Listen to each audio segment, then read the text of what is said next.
on your end that basically gives me permission to record.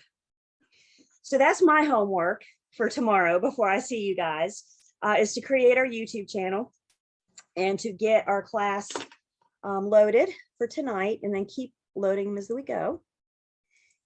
And I am going to go ahead and share my screen. Just a few things to go over. You know, the housekeeping stuff that we always have to do. You guys got this email from Lane. This is the email you just used to access class. So I know you just got it, would have come in 2 days ago.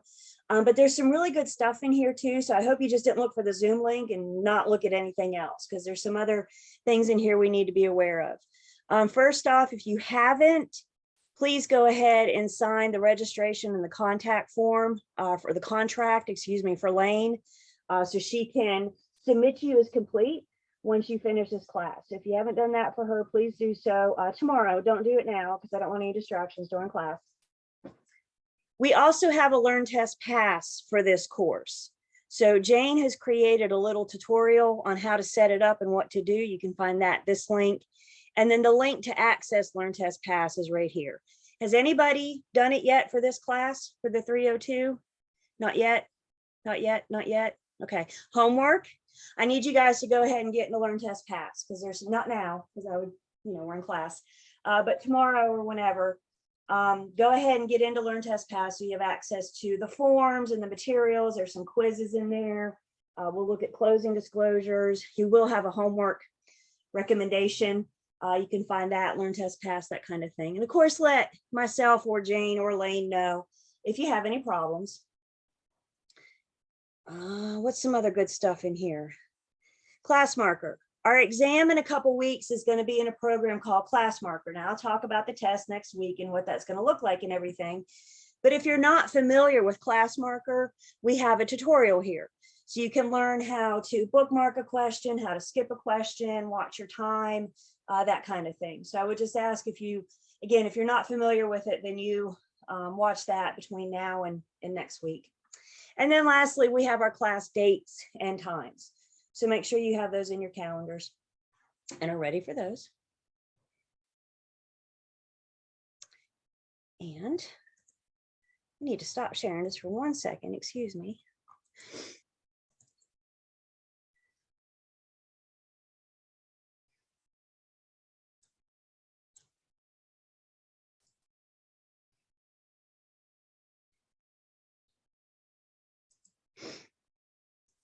We are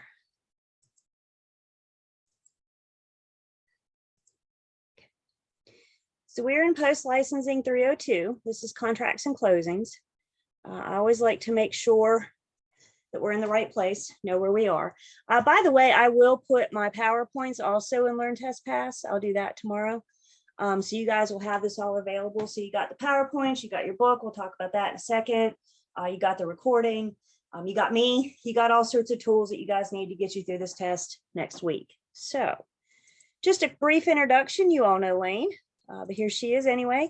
Lane's the owner and director of our school.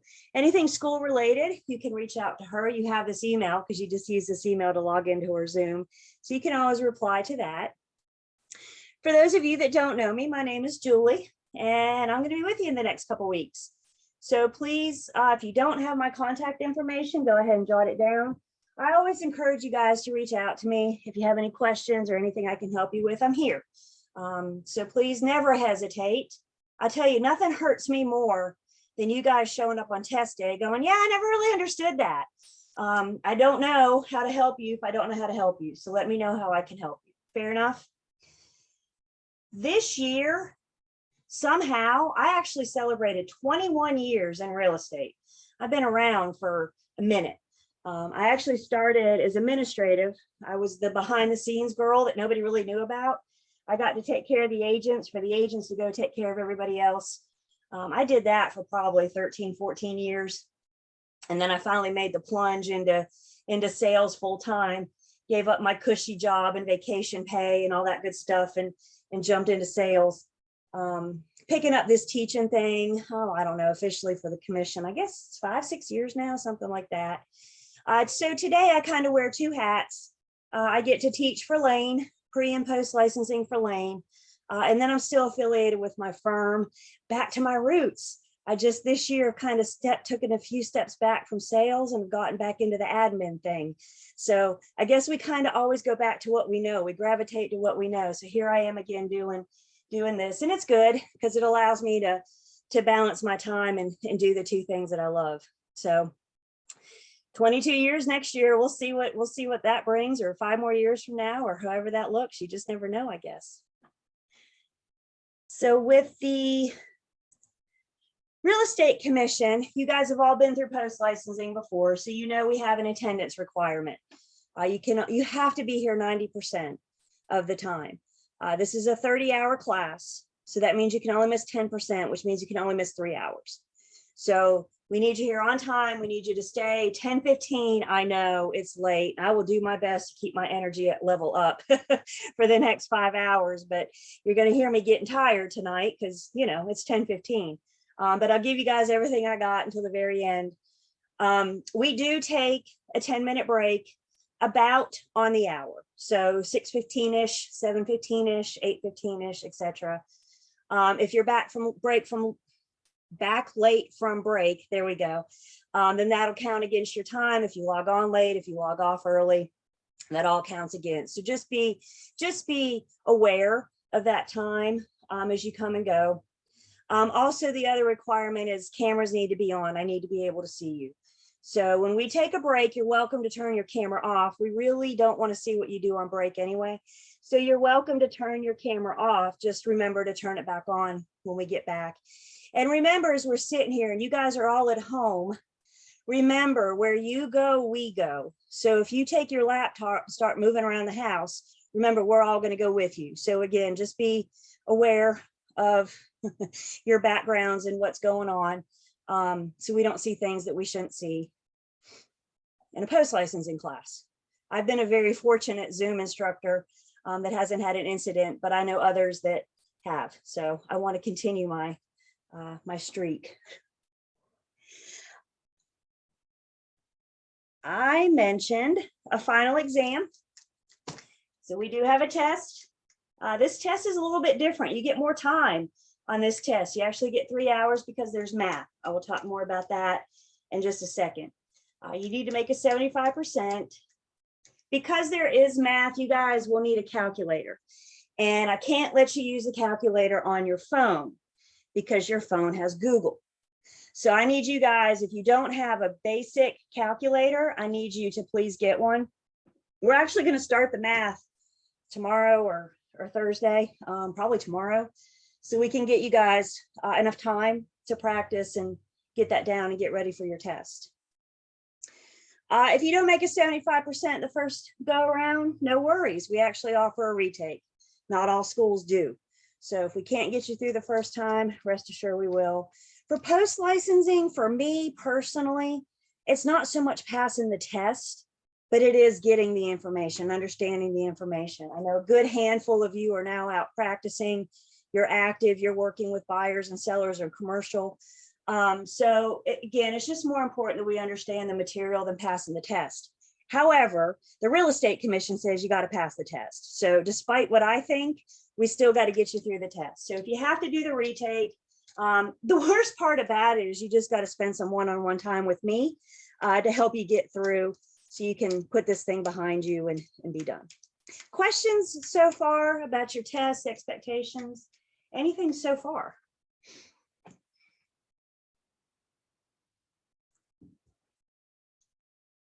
And you guys, because we're such a good number, you guys are welcome. You have the chat. You can unmute however you're more comfortable. If you want to send just me a chat, you can change that everyone to just me, whatever you're comfortable with.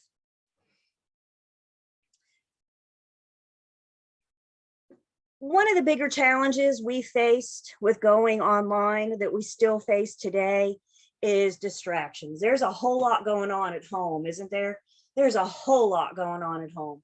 So I ask that we keep distractions low during our time together. I understand it's hard to do away with all of them, but we need to get you guys through this stuff, which means I need you here. And by here, I don't just mean physically in front of your camera. I mean, like here with me, following along, taking notes, thinking, asking questions, that kind of thing. So I ask that you turn the TV off and shut down the other browsers in your computer. You know, ask your family to hold their thought until we go on break. You can return texts, all that during break. But just trying to work really hard to keep distractions down so we can help get you through this. One thing that is absolutely will not be tolerated is you in a moving vehicle while we're on the Zoom call together. So if you need to go from point A to point B while we're together, you need to log out and log back in when you get there. Of course, that'll count against your time, but we cannot have you putting yourself or others in danger being on the road while we're together. So we should all be home from work, and it's nice that it's dark out now because you're in cold, so you're not really tempted to go anywhere, but I just want to throw that out. And then, as I just mentioned, you know, post-licensing is a little bit different than pre, because some of us now have experience. Some of us have war stories we can share. So post-licensing gives us a little bit more time to share those stories. So I encourage your questions, your comments. I absolutely want to hear from you guys.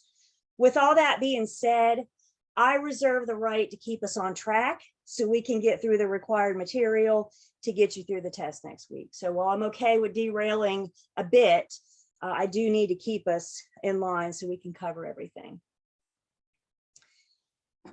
You guys should have either a real estate manual, a hard book, or the digital version. So why don't you tell me in a chat which one you have? Do you have the manual, the hard book, or you have the digital? You have both. I like that. Erin's got the digital, good. Book, hard copy, good. And as long as somebody has something. The manual is, you know, it's good. We're used to that because you can highlight, make notes and everything. I like the digital though, because first off, a digital subscription, it's like $25 for 2 years. And on the digital, as they make changes to the manual, it updates in the digital. You know, with the hard book, if they make a change, you got to wait until they release the new book. So at least with the digital, there's that. Even before teaching, I always had a manual nearby, just because this is the Real Estate Commission's manual. So if there's any questions about your license in North Carolina or how North Carolina practices, or what does the commission think about this, the manual is always a great place, a great resource, a great place to start. So I encourage you, even after you're done with post, $25 for 2 years, you can invest to have that information at your fingertips when you're out in the field and you need to access that. So we're going to spend some time looking at the Real Estate Commission's website. But if you're interested in the digital, you can find it under publications. There's actually a couple places that you can access it, but you can find it one under publications. For those of you with the digital, we're going to see in just a second that I do have page numbers on my PowerPoints. The page numbers refer to the hard book, and unfortunately, they don't have page numbers on the digital, so I can't really, but I will show you in just a second where you can kind of keep up with, follow along where we are, even on the digital. The good news about this class is we're only going to go through 3 units. So chapters 10, 11, and 14 is our focus, and that's all we're going to look at: 10, 11, and 14.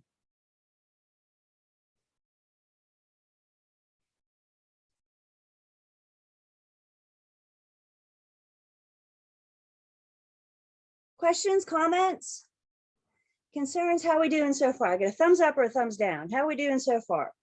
So far, so good. Off to a good start. Good, good, good. All right, so why are we here? Well, other than the fact that the Real Estate Commission says that we have to be, the whole point of post-licensing is to increase your knowledge. You guys have all been through at least one. Most of you, this is your third one. So what are the main topics of post-licensing? There's brokerage relationships and responsibilities, which is just a fancy way of saying agency. There's contracts and closing, and then there's North Carolina law and rule. So 3 of your heavily tested topics in pre-licensing, now we're going to delve into a little bit deeper here in post. A lot of this stuff is going to be a review. Actually, all of chapter 10, most of chapter 10 is going to be a review. But it's good to know that we're going to get deeper. And contracts and closings, there's only 2 things we're going to talk about in this class. We're going to talk about contracts and go into closing. So there's the good news about that. Of course, the highlight again is the math, but that's okay. We'll get you through it. So we're going to start in chapter 10. I'm on page 293. If you're in the digital manual, let me go out real quick and show you something. Just in case you haven't seen this, I don't know if you have or not. I had to be shown. If you look at the digital manual, when you see your little 3 bars over here on the left, and you got the various chapters, you can go to chapter 10, you can go to chapter 11, or you can come way down here to the bottom, and they have chapter 25, which is 10, 11, and 14, just for this post 302. You guys see that? So you can access everything just in this one tab instead of just kind of hopping around. So if you didn't know that was there, then that might be helpful.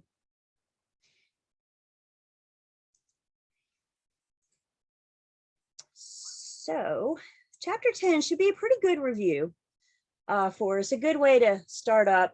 We'll get through this well before tonight, get going on some other stuff. We'll spend the rest of the time together. So we're going to define some basic contract terms. I guess I should say review some basic contract terms. We're going to discuss those essential elements of a contract, the things when the judge is trying to determine if a contract is valid or not. This is what a judge is looking for. We're going to discuss contract law. So I think it all starts where we all need to begin is step 1, just defining what a contract is. So a contract, the definition, it's a deliberate agreement between 2 or more competent parties supported by legal consideration to perform or abstain from performing some act. A contract is a legally enforceable agreement between at least 2 parties. Again, one of the stars of this class is our offer to purchase and contract standard form 2T. The offer to purchase and contract is what legally binds the buyer and the seller together. And you and I are the ones that are helping them create and form these legally binding contracts. So it's important that we not only understand how contracts work, but also specifically the terms of standard form 2T. We are going to go through standard form 2T, and I'm not kidding when I say this, word for word. We're going to cover them all. As of the last form changes, standard form 2T is now like 16 pages. So we got a lot of words to cover. How many of you have sat down and read this thing yet? Word to word, 2T, a couple of you? Good, good, good, good. For the rest of you, we'll get to introduce you to it in this class. If this isn't your first time, it definitely won't be your last. The more familiar you are with 2T, the better able you are to serve your buyers and sellers. It's all knowing what's in there and not just the blanks that we fill in. I think one thing that this class teaches us is that our part is so much bigger than the blanks. It's the legalities of it, and it's the document used to bind the buyer and the seller together. So let's talk about some contract terms. Just define some words related to a contract. Contracts may be express, they may be implied. An express contract is clearly stated. Maybe it's oral, maybe it's in writing. The point for an express contract is that the terms have been clearly stated. Now, take this a step further and let's talk about our real estate contracts. Those are required to be in writing. We're going to talk about that rule in just a bit. Compare that to an implied contract. An implied contract is just based off the party's actions. If somebody comes to your open house on Sunday and you just start acting like you have their best interest, you just start acting like their agent without having a conversation with them about it, you've entered into an applied contract. And when it comes to real estate, those are not allowed. So everything we do is express. The terms are clearly stated.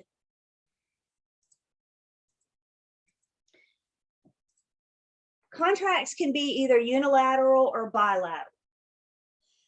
Lateral in contract world means side, S-I-D-E, side. So a unilateral contract, only one side has to perform. And a bilateral contract, two sides have to perform. Most of our contracts are a two-way street. Seller has obligations to buyer, buyer has obligations to seller. In real estate that I'm aware of, we only have one unilateral contract. That's our option to purchase. We'll review that briefly in this class. We'll talk about some alternative methods for conveying property.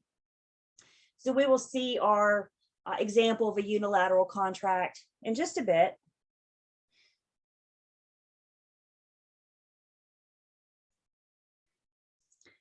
Contracts are either executed or executory. An executed contract has been fully performed. It's a done deal. If the buyer promises to buy in exchange for giving the seller money, once that happens, once the seller gets money and the deed changes hands, that contract has been fully performed. It's been executed. An executory contract is a contract still in motion.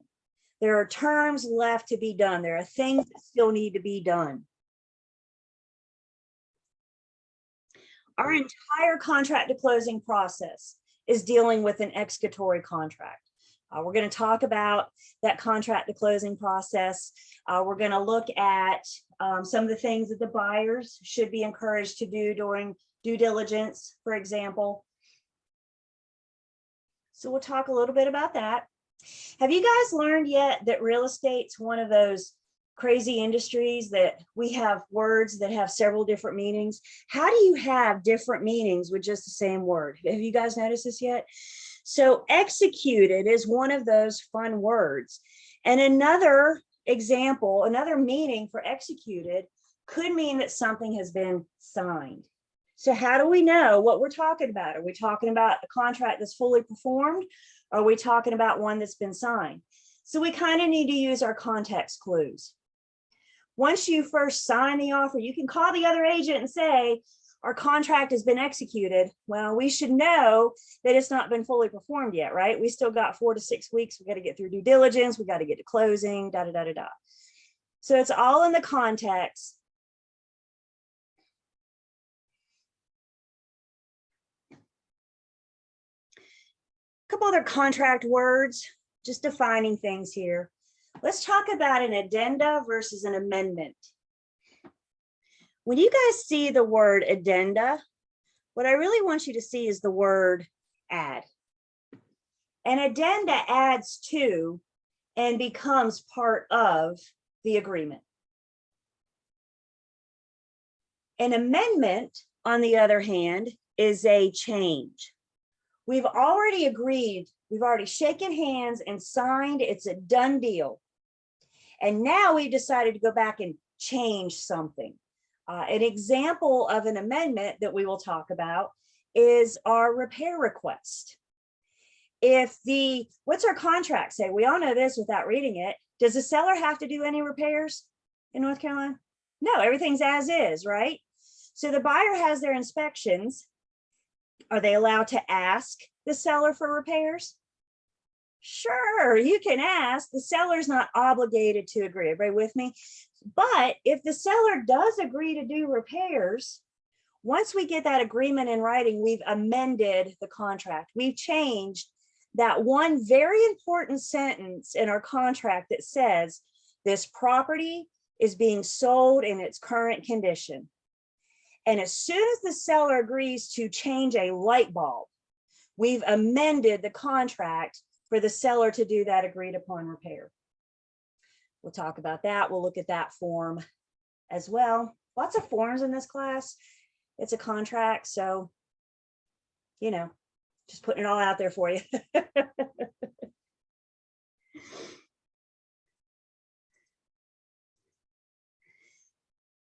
So let's talk about a valid contract. When we talk about the validity of a contract, we're referring to how would this stand up in a court of law? If the judge got a hold of this contract, how is the judge going to interpret it? Anybody an attorney? Do I have any attorneys? Every once in a while I get one. Look at you guys. You're like, God, no. Okay, so no attorneys in this class. Good. Okay. So the attorney, the judge, they're the ones, particularly the judge, they're the ones that are looking for the validity of a contract. If the judge determines that the contract is valid, then that contract is binding and fully enforceable. So both parties either have to do as they promised or they suffer the consequences of breach. We're going to talk about buyer's breach, seller's breach, all that good stuff. So a valid contract, we're going to talk about those essential elements as well too. But a valid contract is binding in a court of law. The judge may make the valid contract voidable. The judge may make the valid contract voidable. This is what I need us to understand. It's not voidable because there's a problem with the contract. We've already determined that the contract is valid. It becomes voidable because one party has the right to stand up in front of the judge and say, I shouldn't have to carry out with the terms of this contract. Voidable means one of the parties can stand up in front of a judge. So the judge looks at the contract and said, well, it's valid. It has all the essential elements. This looks good to me. But because you're this one party, we're going to make it voidable. We'll look at some examples in just a second.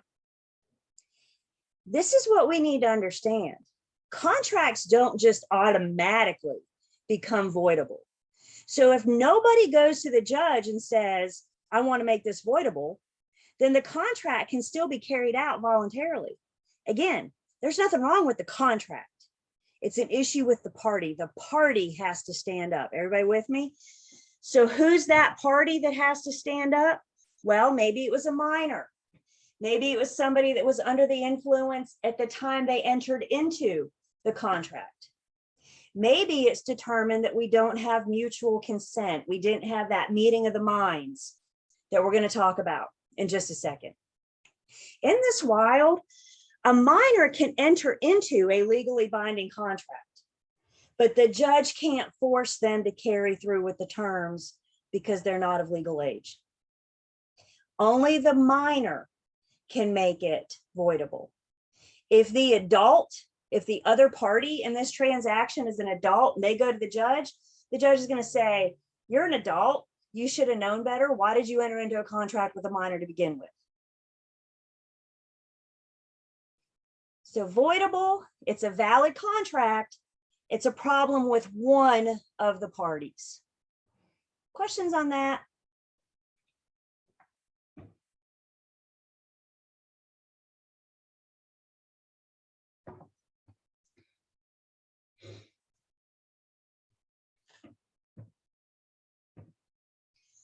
So what if a contract is not valid? Well, if there's a problem with the contract, then the contract is void. So contracts are either valid or void. Either they have everything or they're missing something. A void contract in theory was never a contract to begin with because you're missing one of the essential elements, at least one of the essential elements. The judge is going to get their hands on that contract and they're going to say something's missing. We don't have an essential element. It can't enforce it.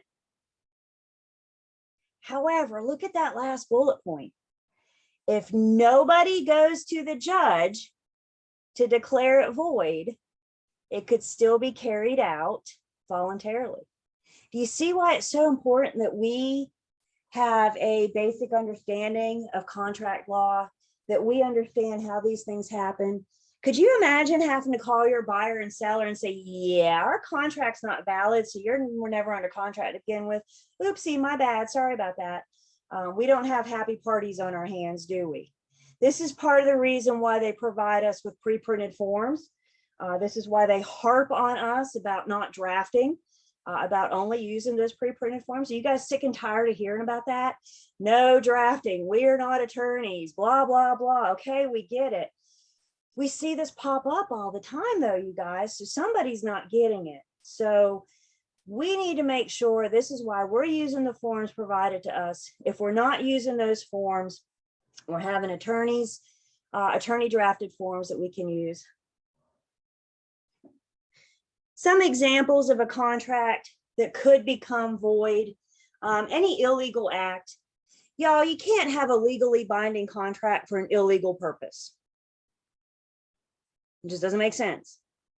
Any discriminatory practice could make the contract void. Forgery, we're going to talk a little bit about fraud. Or if one of the parties to the contract has been declared mentally incompetent by a court of law. Now we're going to talk a little bit more about that in just a bit. There's a difference if somebody has been declared mentally incompetent or if somebody's been declared mentally incompetent by a court of law. If the court of law has weighed in, that could make the contract void. If somebody has just been declared mentally incompetent by the medical profession, that could make the contract voidable.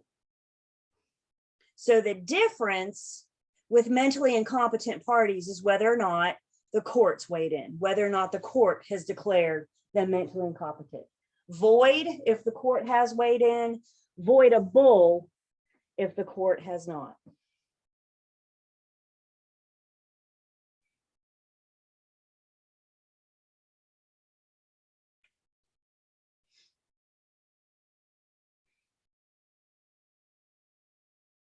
How we doing? Good review so far? Good. Good. So let's talk about these essential elements. What is the judge looking for? Actually, there's only 4, but we threw that 5th one in because in real estate, we've already said they need it in writing. When we talk about the essential elements, let's consider these ingredients for a valid contract. Did you guys make a cake last week? Well, bless you.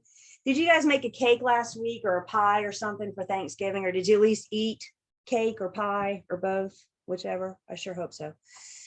There's certain ingredients required for a cake, right? What do you need? You know, like flour, an egg, oil, right? There's just certain things that you have to have a cake. What if you try to make a cake without flour? What are you going to have? What are you going to pull out of the oven? Probably just a big pan of goo, right? You can't call it a cake. And I'm telling you guys the same thing here. If you don't have these ingredients, then you can't call it a contract. So when the judge is trying to determine the validity, when the judge is asking themselves, is this valid? This is what they're looking for. Now we're going to break each of these down and talk about them. The first one, and probably one of the more important ones, is this meeting of the minds, also known as mutual assent, also known as offer and acceptance. Another one of those things, actually got 3 different words that mean the same thing: mutual assent, meeting of the minds, and offer and acceptance. In order for us to have a legally binding contract, an offer has to be made, it has to be considered, and it eventually has to be accepted. The 2 parties have to agree to the terms, and they have to agree to enter into this contract together. When it comes to making an offer, we have 2 parties. There's the offeror and the offeree. The offeror is the giver of the offer, the person creating the offer, the person giving the offer. Who are they giving that offer to? The offeree. So the offeror gives it, giver. The offeree receives it. They are the receivee. Most of the time, 99.8% of the time, don't write that down, I just made it up. Most of the time, the buyer makes the first offer to the seller. But let me ask you guys, and you can do your head one way or another, yes or no. Let me ask you guys, could the seller make an offer to sell to the buyer? Could the seller make an offer to the buyer? Absolutely.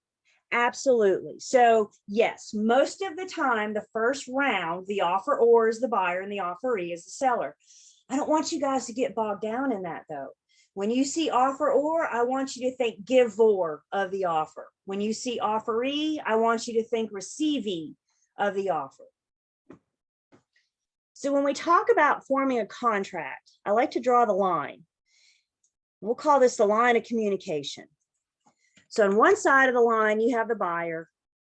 On the other side of the line, you have the seller. And let's say the buyer, as is the case most of the time, is making the offer to the seller. So the buyer's making an offer to buy. Anytime an offeree receives an offer, they always have three choices. The offeree always has three choices. Anybody know what their three choices are? What are their options? Accept, reject, or counter. You can accept it. If you accept it, you agree to all the terms exactly how they are. Can you have any change with an acceptance? None. I don't care how small.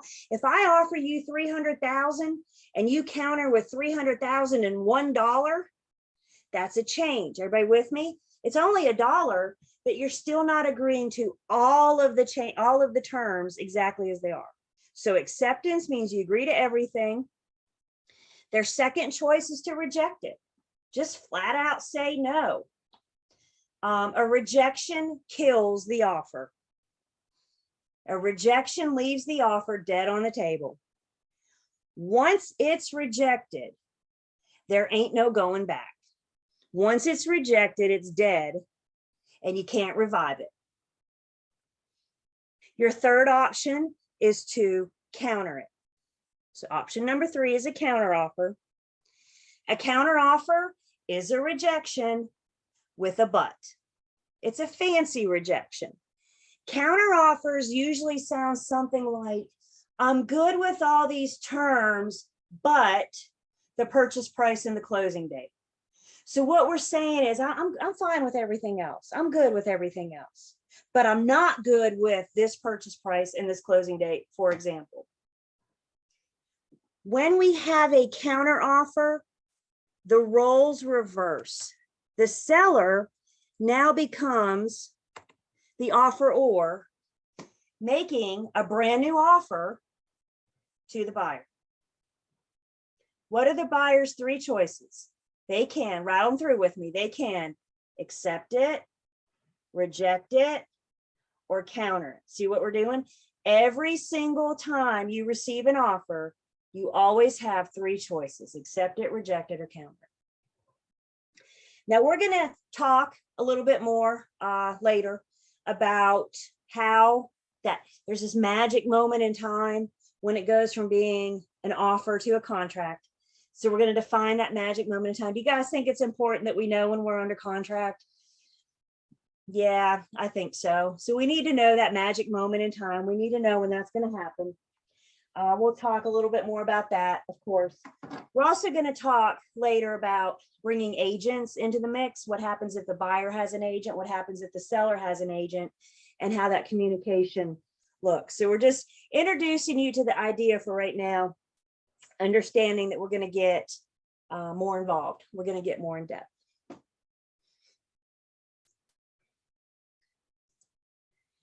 When an offer is made, there's got to be some kind of promise.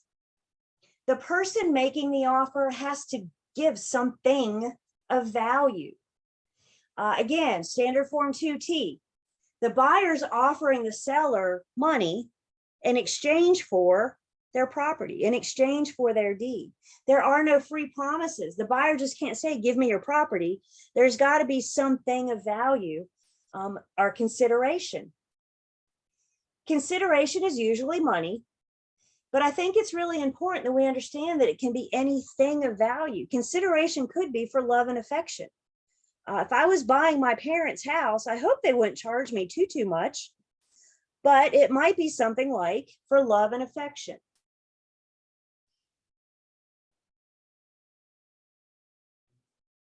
So something of value is offered in exchange for the property, the act, the promise, for example.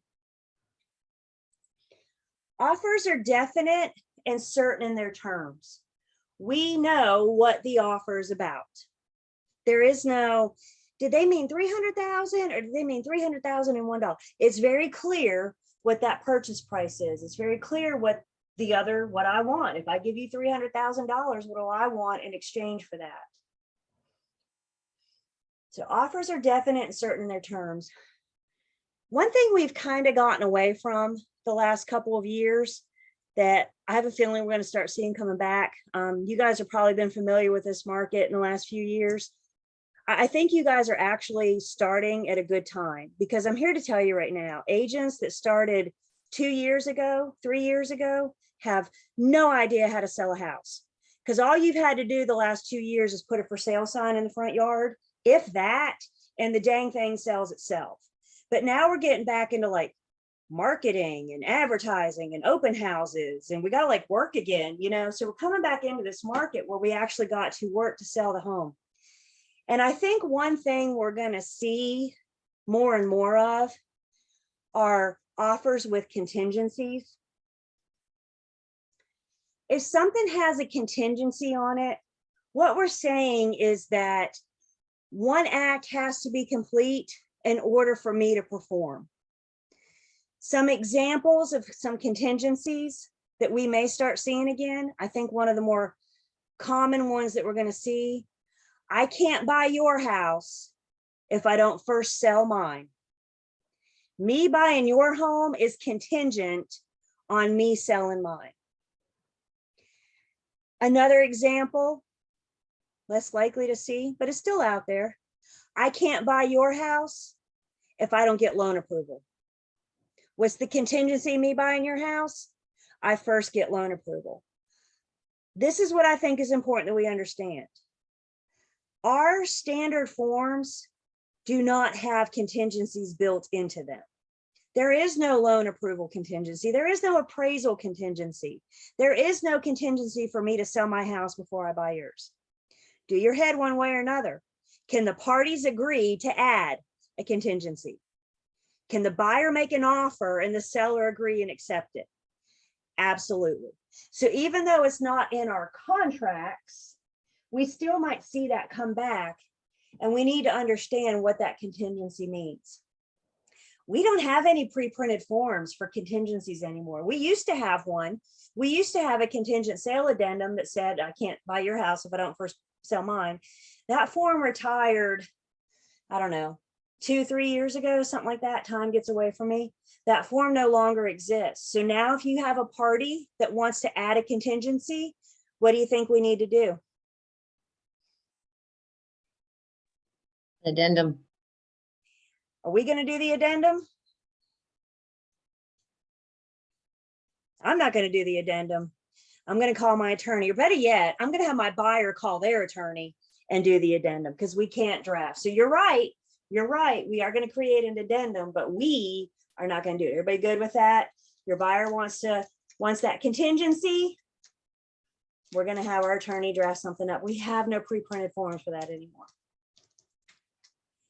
The other thing I think is important that we understand, listing agreements, MLS advertisements, social media ads, the real estate book, wherever you're going to promote, they're not offers to sell.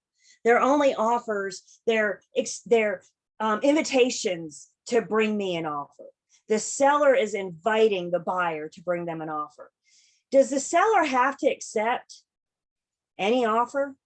Are they required to accept anything? You're shaking your head no. You're telling me if I take my seller a full priced cash offer to close in 2 weeks, they don't have to accept that? Is that what you're telling me? You're right. The seller doesn't have to accept any offer. All they're doing when they're putting their listing out there, their listing agreement, their advertisements, all they're saying is, bring me all your offers for me to consider. They are under no obligation to accept anything, even the dream offer. Now, as the listing agent, have I earned my commission when I bring that offer? Have I earned my commission? The dream offer? Heck yeah, I have. Didn't I do what they hired me to do? I've earned my commission. That doesn't mean that the seller has to accept it. Comments on that? It's not the case in the state of Virginia.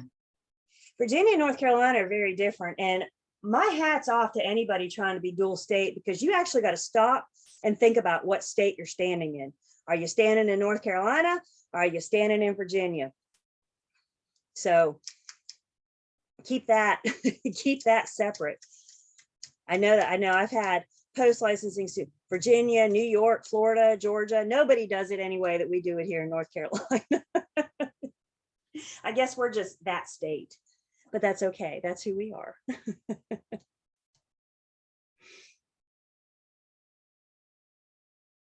So as we said, an offer is made. The offeree has three choices. One of those choices to accept it. No change. When the offeree accepts, they are bound to the terms. They've agreed to the terms and they've bound to the terms. Again, we're going to talk about contract formation, that magic moment in time.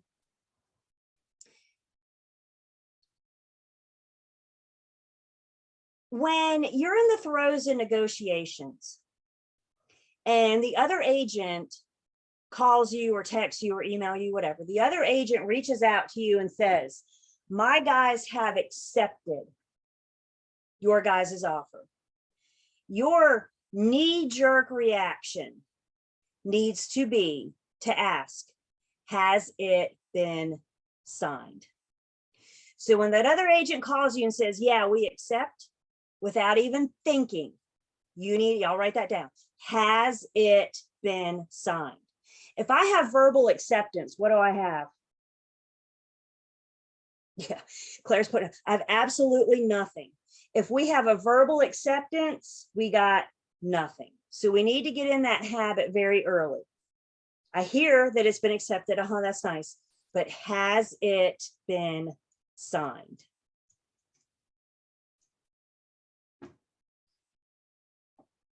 So acceptance, rejection, or the counter offer, which is a rejection. Counter offer is a rejection with a but. A brand new offer has been made. The offeree has those three choices. And as with a rejection on a counter offer, there's no going back. So if you counter a couple times and then you say, you know what, I'm good with those terms yesterday, there is no going back. Once you've countered it, you've rejected it. Once you've rejected it, you've killed it. There is no going back. Now, let me ask you guys this. If I counter your offer, let's say you and I are negotiating, and I counter your offer or I reject your offer I counter your offer tonight. And then I wake up in the morning and go, man, I don't want to lose that buyer. I'm going to accept. I call you back and I say, I take it back. I take my counter back. Can I take it back? There is no going back. But can I present a brand new offer to you with those exact same terms? So when you change your mind, there's no going back, but you can present a new offer. I know I said that really bad. I'm sorry, but you can't go back, but you can present a brand new offer with those terms. Questions on that?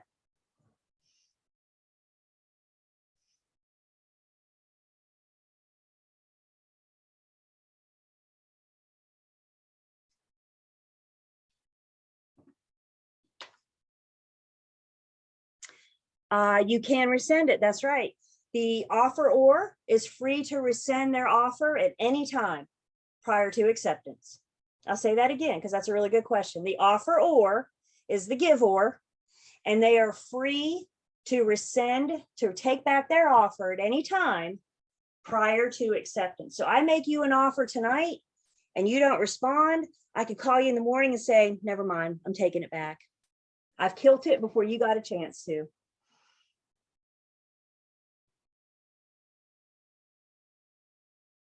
Okay. So when it comes to communication of offer and acceptance, I mean, guys, pretty much communication of offer and acceptance can happen any way that the parties agree.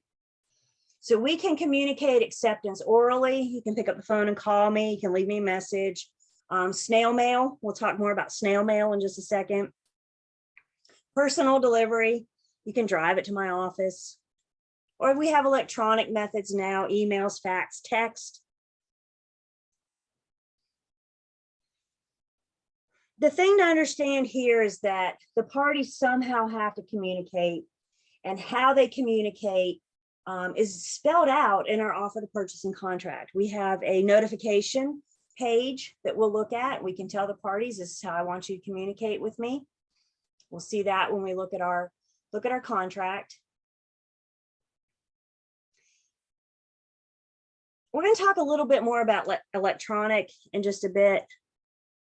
With snail mail, probably one of the oldest rules that we have in this country. This thing dates back to the days of the West, the Pony Express, like way long ago. And with the mailbox rule, what that says is that communication of acceptance is received when the envelope is placed in the federally related mailbox. Let's make sure we're good here. Properly addressed envelope is placed in the federally related mailbox. That's either the big blue boxes that you see, or actually taking it to the post office. Putting it in the mailbox on your front porch or in your front yard is not a federally related mailbox. So you can't put it in your outgoing mail. And what this rule says is that once that properly addressed envelope has been placed in the federally related mailbox, communication of acceptance has happened. It doesn't matter that the party may receive it 3 to 5 days later. It's out of their hands once it gets dropped into the mailbox. And the other thing to understand about the mailbox rule is that this only applies when we're communicating acceptance of an offer. You cannot use the mailbox rule to terminate a contract, terminate an offer, ask for repairs, negotiate. We're only using the mailbox rule for communicating acceptance of an offer.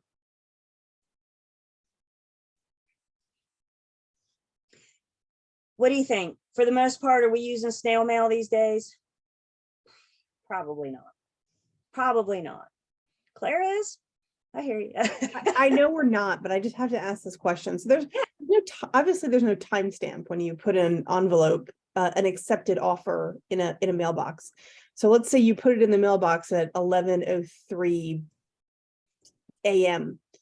but at 11:08 a.m. the offerer calls to rescind it. I mean, how does that stand up? How do you prove when that letter was put in there? Exactly. This might be a really good reason why we're not doing that anymore. Okay, but good. That's good. Right. I mean, it's there, and I'll share this with you guys before we go to break. Kind of a non-real estate, but kind of a real estate example. My husband and I got married. I should know this 8 years ago, I think, something like that. I don't know. I should know that better than I do, but we've been married.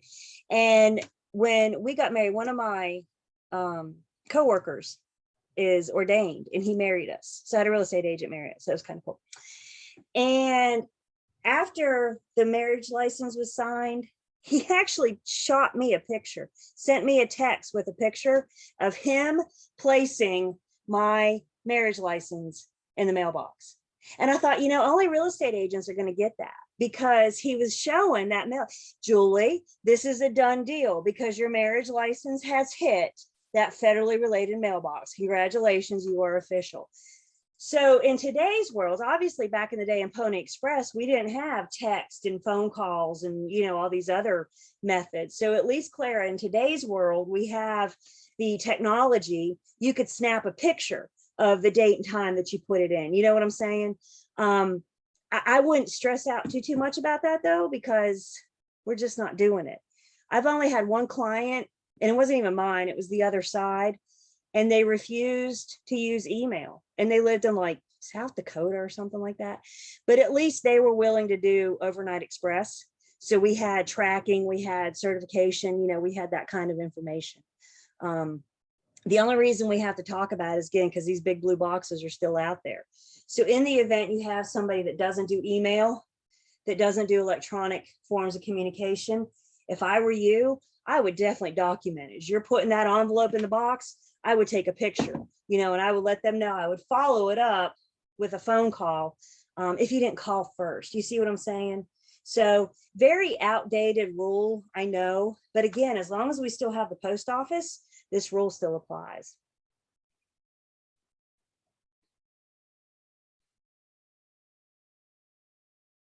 Other comments or questions?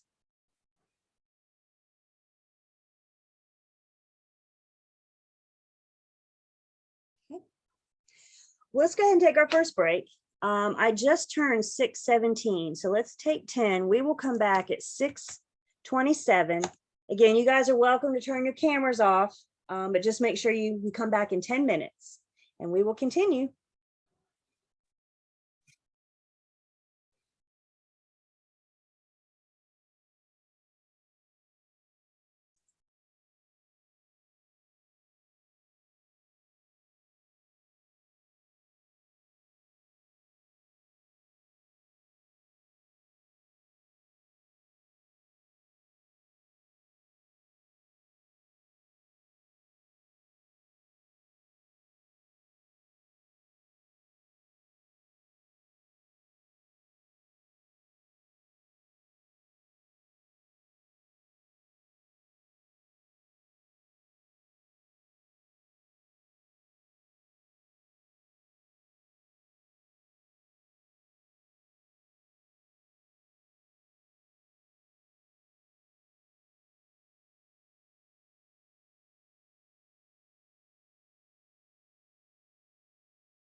Are we back?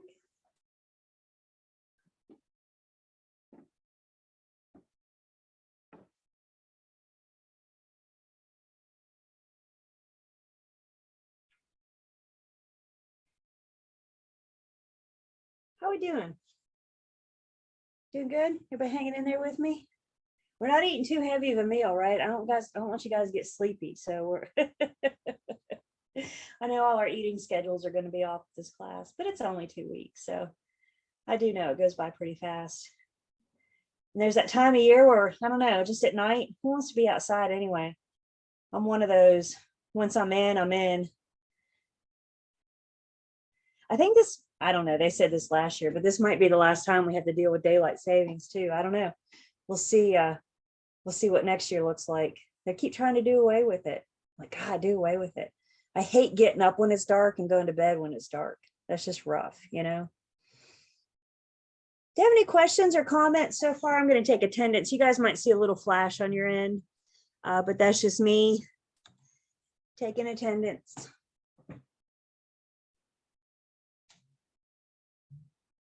So the mailbox rule,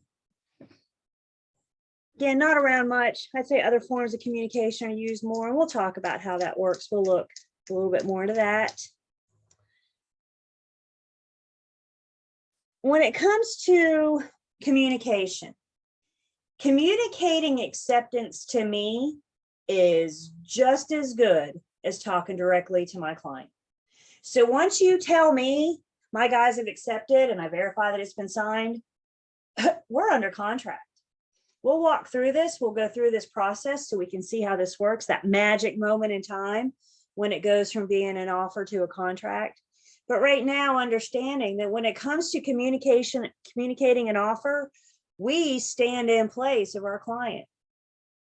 So we're the first ones to know a lot of time. Don't you think we want to get the good news out to our client? By the by, you're under contract, but we're the first ones to know. It's important that we note too, guys, I'm not talking for my client. I'm talking on behalf of them. My responses, what I say, their offers, I'm just the channel that they use to deliver all that. Everybody with me? I'm not speaking on their behalf, out of turn. I don't have that kind of power. So let's look at an example. Let's look through a scenario together here. A buyer who is represented by an agent has presented an offer to the seller on Monday. On Tuesday, the seller decides to accept the offer. The seller signs, and on Tuesday night, the seller's agent tells the buyer's agent the seller's accepted the offer. Now, I know we haven't gotten into this yet, but let's just look at what we have so far. An offer is made, and then it is accepted. The seller decides to accept. Seller signs, so we have a signature. Seller's agent tells the buyer's agent that the seller's accepted. Just based on what we know at this point, what do you guys think? Do your head one way or another. Are we under contract?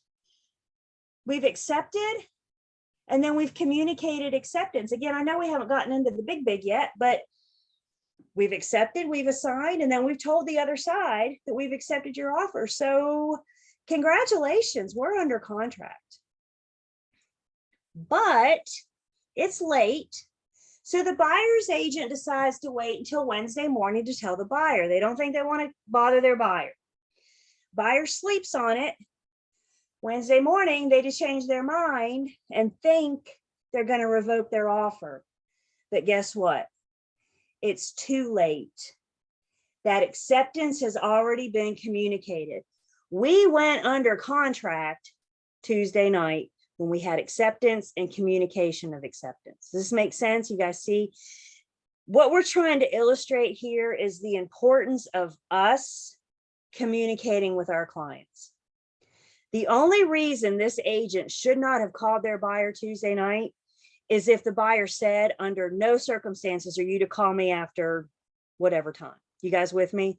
And if that happens, then we need to have that conversation with the buyer. We need to explain, or our client, we need to explain to them, look, things could still go on after you go to bed. If I get an email at 2 o'clock in the morning, it doesn't matter that it's 2 o'clock in the morning.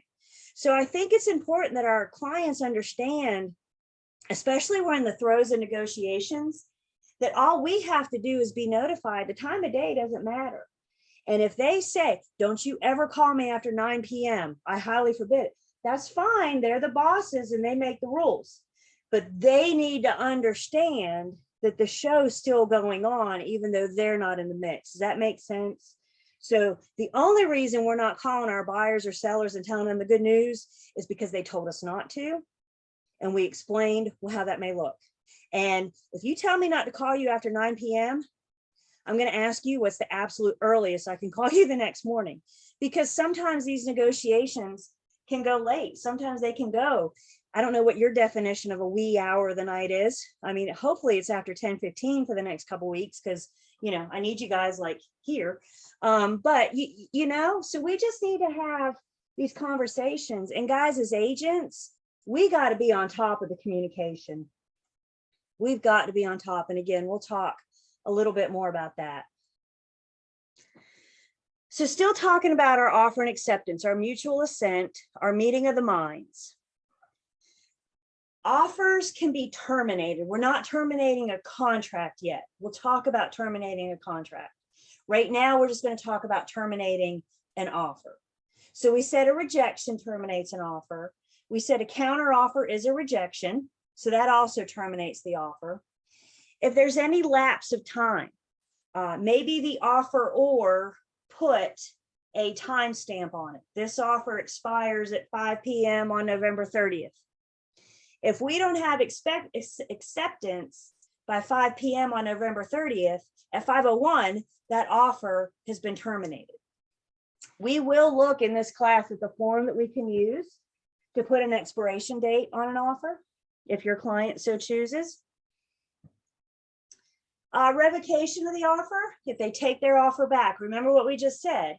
The offeror is free to reject their offer at any time prior to acceptance.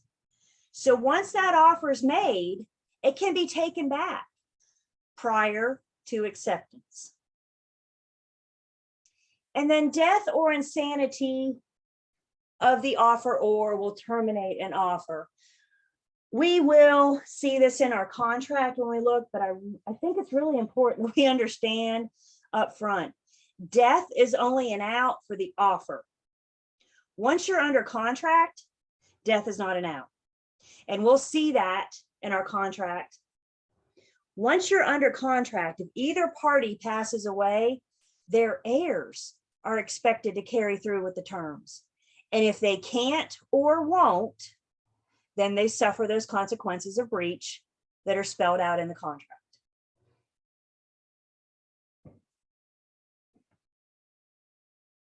So mutual assent, meeting of the minds, offer and acceptance.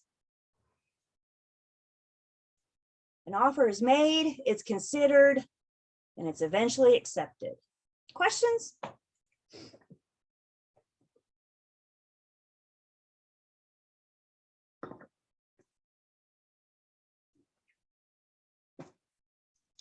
So that's one of our essential elements. Another of our essential elements, our required ingredients, as we alluded to earlier, was consideration. There's got to be some form of consideration. There are no free promises. So there's got to be something bargained for. There's got to be something discussed. We got to have something to exchange for that act or that promise. Usually what we see is money. In our offer to purchase and contract, we'll refer to it as the purchase price.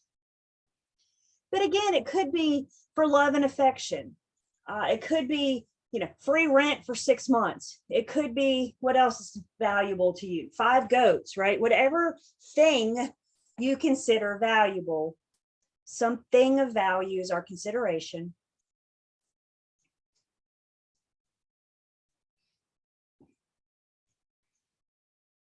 Another essential element, required ingredient, is legal capacity. If a minor enters into a contract, if somebody has been declared mentally incompetent in fact, but not legally declared, or if somebody's intoxicated or under the influence at the time they enter into the contract, that one person may have the right to make the contract voidable. So you can be drunk and enter into a contract, but because you were drunk when you entered into the contract, you can't be expected to carry through with the terms through the eyes of the judge, through the eyes of the law. Does that make sense? If you never stand up and say, I was drunk, then you can still carry those terms out voluntarily. Remember, we said mentally incompetent by the medical profession, but not by the court of law, is going to make it voidable. Once the court of law has weighed in, mentally incompetent by a court of law, that changes, that could make the contract void. Everybody see the difference in that? It's whether or not the judge, whether or not the court has weighed in.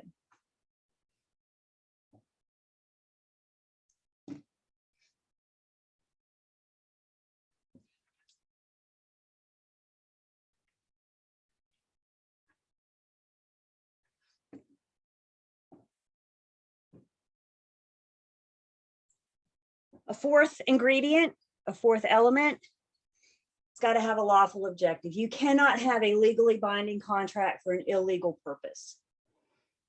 So anything that violates criminal or civil law, anything that calls for an immoral or illegal performance, anything that calls for discrimination against a member of the protected classes, those are all unlawful objectives.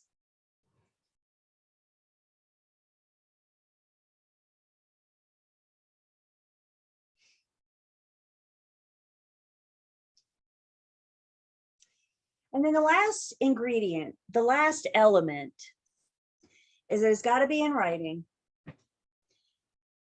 Y'all remember our old friend statute of frauds? Statute of frauds says that it's got to be in writing and signed. Why? To be enforceable. Could we enter into a handshake agreement, you and I right now? What do you want to agree on? I don't know. Well, handshake agreement right now. Yep, we shake hands, nothing in writing. What happens when one of us does or does not do what we did or did not promise to do? And we take our handshake agreement to the judge and we stand there and we say, but she said this and he said that. What's the judge going to say? Show me the contract. And when we say we don't have one, we did this on a handshake agreement, the judge is going to rule it void. It's going to be unenforceable because we don't have that agreement in writing. We're going to talk a little bit more about statute of frauds in just a bit. But let's go back. Our mutual consent, mutual agreement, meeting of the minds. And let's talk about a few things that could affect or relate to that. So as we said, the judge is making sure that we have a true meeting of the minds. The judge wants to see that an offer was made, it was considered, and it was eventually accepted. One thing that my pre-licensing students should know, that hopefully, if nothing else, I drilled into your head. What do you guys document? What do you document? Everything. Everything, everything. So as you're negotiating this offer, I need you to document the back and forth. I need you to document the counter offers. Even if you and the agent are on the phone, when you hang up that phone, I need you to follow it up with an email or a text talking about per our conversation. Because if it comes down to it, we need to see that meeting of the minds, the back and forth, the negotiations, if you will. So we got to prove that there's a true meeting of the minds. This is this necessity of mutual consent. There's some other things with mutual consent, necessity of mutual consent. If the judge rules that there was a mistake of fact, some kind of wrong impression on both parties, somehow they both got the wrong information. It's a mutual mistake of fact. It's not fraud. We'll talk about fraud in just a second. but it's some kind of material term, the judge may rule that voidable. Somehow both parties got the wrong information. Maybe it was over how big the lot was, the acres or square footage. So if we can prove a mistake of fact, some kind of material term about the contract, the judge may rule that voidable. However, if there's a mistake of law, that does not excuse the obligation of either party. Have you guys ever heard that old saying? What is it? Oh, I just lost it. What is it? There is no. You guys, I'll think of it. I'll get it. But what the judge is going to say is, if you didn't know the law, you have access to it. You have the ability to find it. Can you hire an attorney? Yes, and get that information. So if there's a mistake of law, the judge is not going to excuse the obligation of that party. I want you guys, if you're in the hard book, look with me on page 304.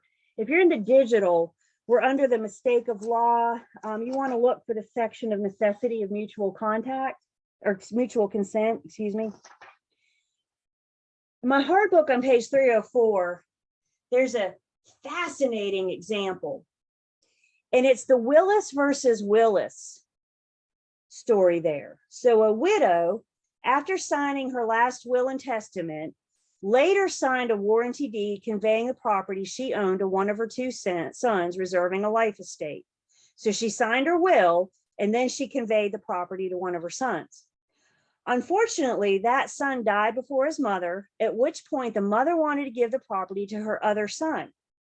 Had she devised the property to her son in the will, she could have changed the terms, but because she had already conveyed the property to her son by the deed, she could no longer change her mind and rescind the property. This thing went the whole way up to North Carolina Supreme Court. They held that a unilateral mistake was made to the grantor. The law does not support the reformation of the deed. Thus, the son's surviving spouse got the property because she was his next heir. So that's what we're saying. Had she had done this, had she had willed it to them instead of deeded it to them, and she couldn't go back and change her mind because there is no, something about ignorance. Oh, I almost had it. There's something about ignorance in the court of law. I'll get it. You guys know what I'm talking about? No, I do. I swear I do. It'll be one of those things I'll think about like 9 o'clock tomorrow morning, you know, random thought. I promise I'll write it down so I can share it with everybody tomorrow. But there is no excuse. Again, the court's going to say, look, if you don't know the law, you have access to it. You can get an attorney. You could have gotten this information. Fraud could also come into play. The difference between fraud and misrepresentation is intent. Understand both fraud and misrepresentation. Yes, my hero. Thank you, Katie. Ignorance of the law is no excuse. Thank you. You know that was going to drive me nuts. There is no excuse for ignorance of the law. Thank you. So fraud and misrepresentation, again, the difference is intent. They're both a lie. With fraud, you lied and you meant to. With misrepresentation, you lied and you didn't mean to. So when the judge is trying to determine the difference, what they're looking for is intent. And before they can declare fraud, they're looking for these four elements here: false misrepresentation or omission made with knowledge of its falsity, with the intent that it be acted on by the other party, and that it is acted on by the other party. If we can prove fraud, the judge may make it voidable.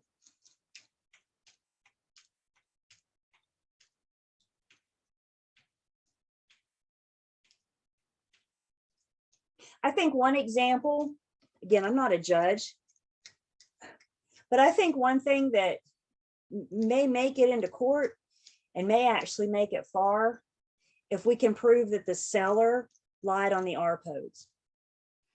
Remember, they got three choices: yes, no, or no representation. And if they say no, they're saying that there's no actual knowledge of the problem. Could they have found out? I think is what the judge is going to ask. So before your seller starts saying the condition of the crawl space, oh, it's dry. Maybe we need to ask questions like, when was the last time you were in the crawl space? When was the last time you opened the door and went under there? Because if they say no, there's no problem, and then the buyer's home inspector goes down there and like stands in 2 inches of water, could the seller have found out there was a water problem? All they had to do was open the door. It amazes me how many property owners don't go in their crawl space or attic, which I get, but still you got to poke your head in there every once in a while, especially when you're, getting ready to sell the property.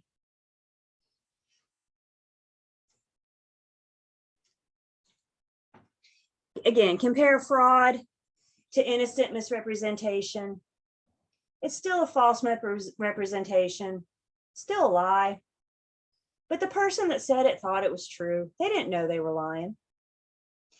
Let's say, for example, I have some land to sell, and I think I have 10 acres. When I bought it, however many years ago, I never had it surveyed. When I bought it, they told me it was 10 acres, and I took them at their word because I trust people and I think everybody's good. So I believed them and I bought it, and I never had it surveyed, never had it checked, never had any reason to think that I didn't have anything other than 10 acres. And now I'm going to sell this property, and I advertise 10 acres. We go under contract, buyer has a survey done. Lo and behold, there's only 7. We're both shocked. I thought there was 10. That's innocent misrepresentation.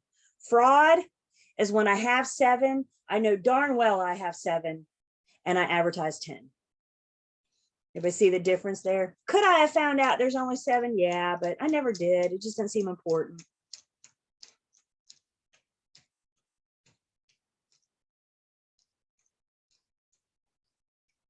I don't think I have that. Yeah, I don't have that. This could also make it voidable. Innocent representation could also make it voidable.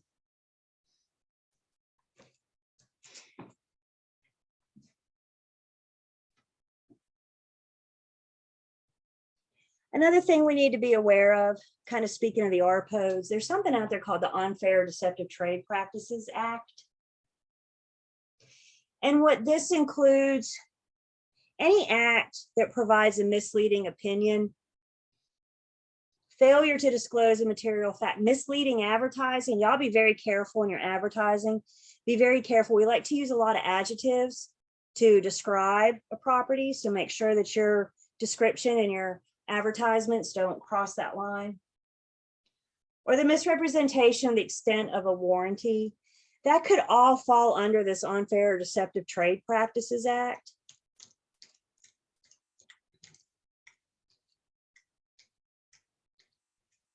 I mean, bottom line, the seller doesn't have to disclose, but the seller can't lie. They don't have to disclose anything, but they can't lie.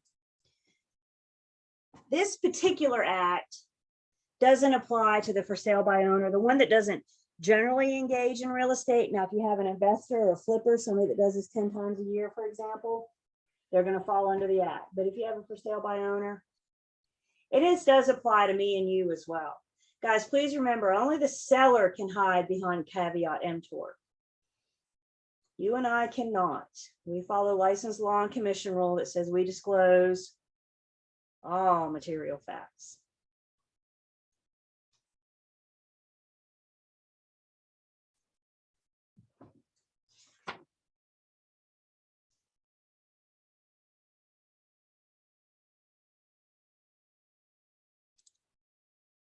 Duress.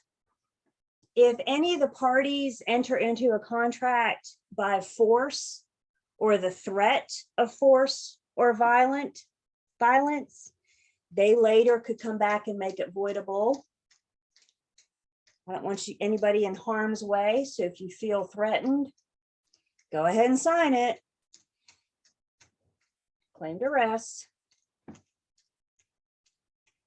Anytime you're forcing somebody to do something against their will.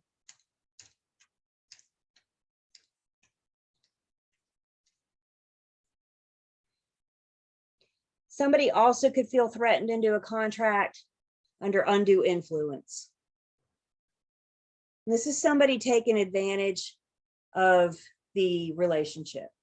I think one of the best examples that we have of undue influence, every once in a while you hear about the caretaker that was hired to take care of the elderly parent, and they convinced the elderly parent to do something like sign the deed over to me. The family finds out, we go to court, that could make it voidable.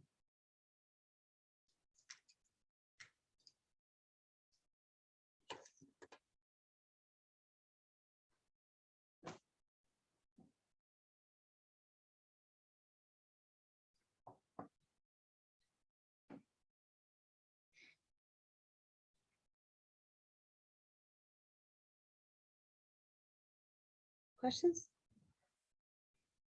Nope, we're good. So let's talk a little bit more about the statute of frauds. We already said that this is the rule that requires things to be in writing and signed. Why? So that they're enforceable. The whole point of the statute of frauds, requiring it to be in writing and signed, is to try to prevent perjury, forgery, false testimony.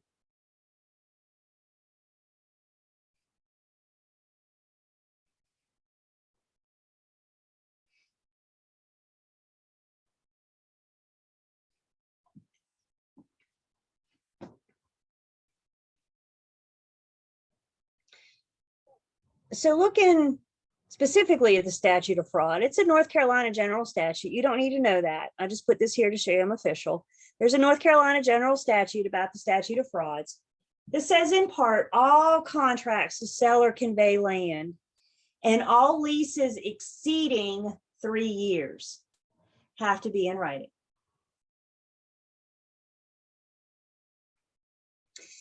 Let me ask you this. Is it just good advice to put all leases in writing? If you have a lease for a year, if you want to Airbnb my house for a day, isn't that just good advice to put it in writing? Absolutely. However, if we're asked specifically about the statute of frauds, we need to put our opinions to the side and understand what this law is saying. What this law is saying is that only leases more than 3 years need to be in writing. And that says exceeding 3 years, which means 3 years does not have to be in writing. 3 years and 1 day does.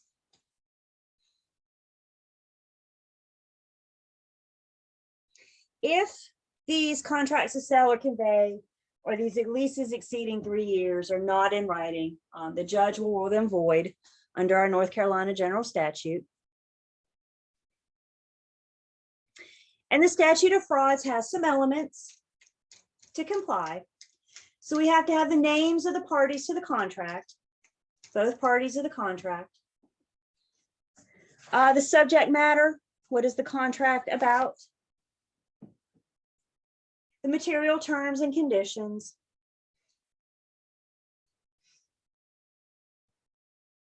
And the signatures of the parties to be charged. Again, there's another really interesting example in your book. My hard copy people, I'm on page 307. My digital people, I'm under other contract law issues.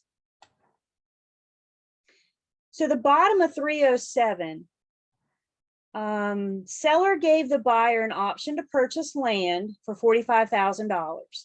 Buyer paid for the option by a check in the amount of $500, and the check was endorsed in cash by the seller. On the front of the check, the buyer wrote what this was for, the option and the rest of title tract, $45,000. Some weeks later, the seller refused to convey, claiming that the option contract did not comply with the statute of frauds and was therefore unenforceable. The Court of Appeals found that the check met the minimum requirement under the statute of frauds and that the option contract was enforceable. The check had the name of the parties, the subject matter, the material terms, and was signed by the party to be charged. Now, I think it's important that we see what that says next, that this example is not to encourage us to use checks. In other words, we're not encouraging this, but just to show us how little is required. All you got to have is these 4 elements. And as it turned out, that one check had all 4. And the judge ruled, and let's not get in the practice of doing that, but just show how little is needed to actually comply here.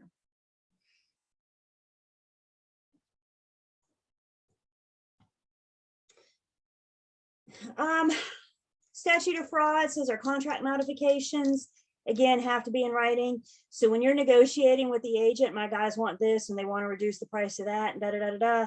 Guys, please follow it up with an email or text so you have that documentation. You guys remember when you were in school and you played the telephone game? You started on one side of the room and they said like the green car ran through the red light and everybody shared the secret. And by the time it got to the end of the room, it was like the yellow bus ran, that you know, like that whole thing. And that's what happens with verbal. Things change. So guys, please hear me when I say, please document everything. And if you ever have a conversation of substance over the phone or in person, please go home and follow it up with an email talking about per our conversation. Will you guys promise me you'll do that? Julie, I promise. Because if you got, well, I talked to you the other day. Have you guys ever been in that situation? We talked about this the other day, and this is what you said in the other party. What you got when you have that? You just got 2 people bantering back and forth. So any cover, and you know, of substance. I care what you had for lunch today, but that's not a conversation of substance. So whenever you're talking real estate related, please follow that up. Questions on statute of frauds?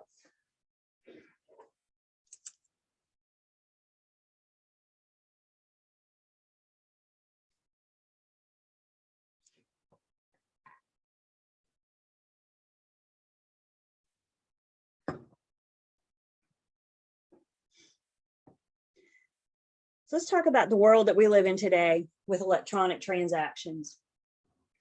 You guys signed, if you haven't, you will, a contract for Lane to be in this class. It's in that email that she sent. So if you haven't signed it yet, please do.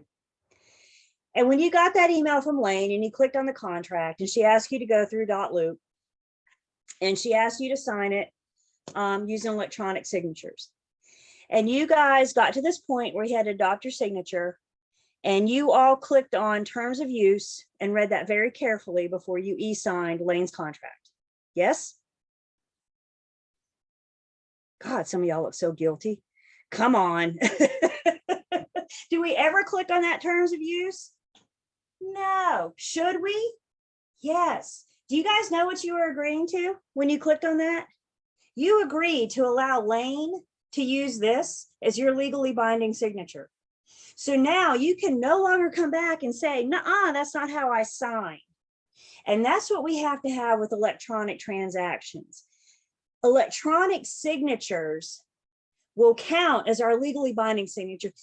If I were to sign my name on a piece of paper right now, it looks absolutely nothing like this. Nothing like this. I don't put loops in my J's and my B's and my, nothing like this. But because you adopted and signed, because you agreed to those terms, you agreed for your electronic signature to count and you can no longer take it back.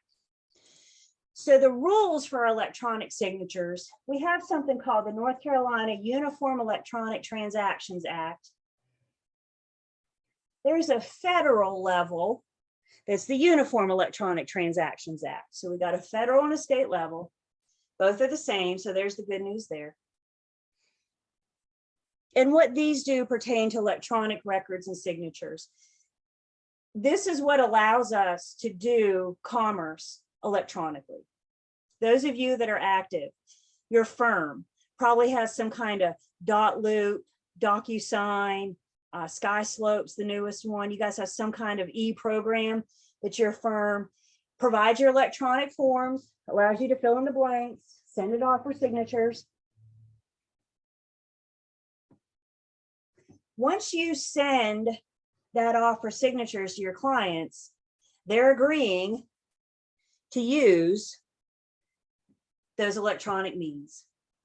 And one thing that the NCUETA says is that we have to, give them that option. We have to disclose those terms that your electronic signature will count as your legally binding signature. We're actually going to see when we look in our contract too, that there's a place that mentions electronic signatures and that those are binding signatures. Can I make anybody use e-signatures? Can I force anybody to do? No. Guys, not everybody has an email address. Please don't think that everybody's on this technology board, because they're not. So if you come across a client, I had sellers a couple years ago, sweetest couple. Oh, they were so sweet. And they were moving to the beach to be closer to the grandkids. They decided they wanted to be jumped on and played on in their retirement years. So they were selling their little townhome here in Winston and moving down to the beach. And I was sitting at their house doing my listing appointment, going over the paperwork. And I said, can we do electronic signatures? Do you guys have an email? And he said, I think I have one of those. And she said, no, I don't. And I knew at that moment in time, I had two choices. I either set up and teach them how to use email so I can do electronic documents, signatures, or I drive out to their house every single time I need a signature. Which one do you think I did? Drove out to their house every time I needed. Luckily, they were sweet, very nice. It was worth it. I figured they let the grandkids teach them how to use emails once they got down to the beach, right? Isn't that the grandkids' job anyway? Teach grandma and grandpa how to do Facebook. That's what they're there for. So first off, to do electronic signatures, they have to have an email. They have to have a place for it to go electronically. And the second piece of it is that they have to agree to allow that signature to count. The UETA and the NCUETA says that electronic signature can be any sound, symbol, or process that's attached to the record. I hate these processes. I hate these processes. This is where when you log in and it shows you a bunch of pictures and it says pick all the pictures with fire hydrants. You guys, I hate those because there's always that part of the fire hydrant that's kind of up and just a little, and you're like, do I check that or not? But that's proving that you're a real person. That's proving that you're not a robot. Isn't that funny? I have to prove to a robot that I'm not a robot. Okay, so that's proving that you're a real person. UETA will allow that, any kind of sound or symbol. And the general statute on this, again, you do not need to know this number, but the general statute on this just says that we have to have a statement to the consumer before. So by clicking on the terms of use, the terms and conditions, and again, we're well covered because in our contract, it also mentions e-signatures, e-documents as well.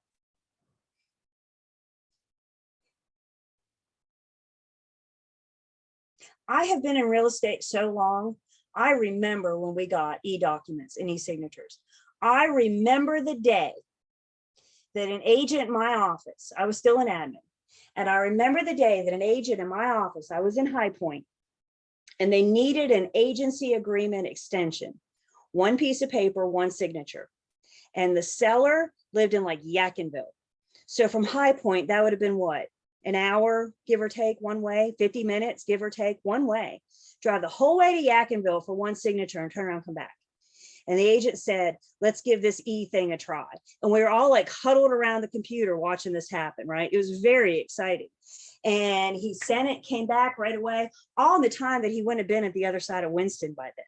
It was amazing. It was the coolest thing I've ever seen in my entire life. And now it's just second nature. It's just something that we do every single day. Who knows what we'll be doing 5 years from now with technology, 10 years from now from technology that we're not doing today. Possibilities here are endless. I do know that technology moves faster than the law. So part of the reason why it took real estate so long to get here is because we had to wait for the law to catch up. We had to wait for it to be allowed. Another thing with e-signatures, e-documents is electronic signatures and Global and National Commerce Act, some of these words. Let's just call this e-sign. E-sign is very similar to the UETA. The big difference is e-sign is going across state lines. It protects the consumer. So if you have a buyer or seller not in North Carolina, then we're going to follow e-sign again. They have to agree to allow their signatures to be used. Once they agree, they can't say that's not their legally binding signature.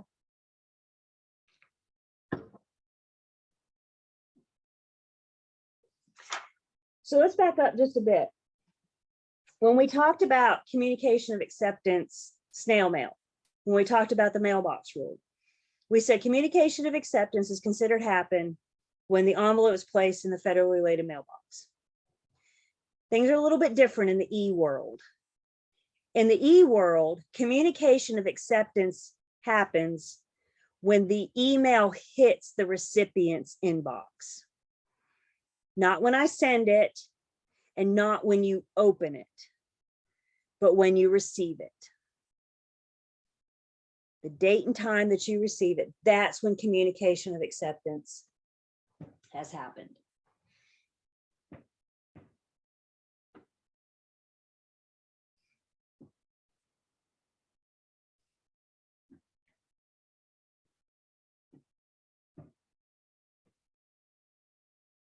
Questions?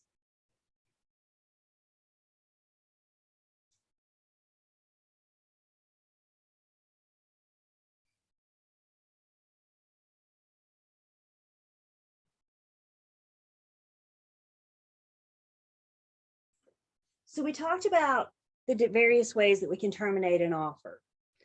So let's talk about the different ways we can terminate a contract. I don't know why they call it discharge of contracts, but here we are.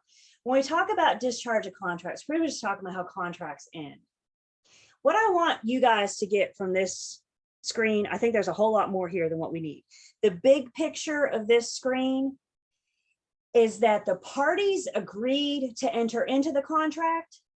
Thus, the parties can agree to get out of the contract. Everybody with me? We shook hands and agreed to get in this. There's nothing that's stopping us from agreeing to get out.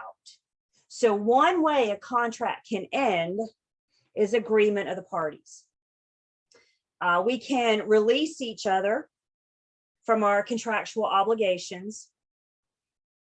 We could do a novation, which is substituting a new contract for a previous one.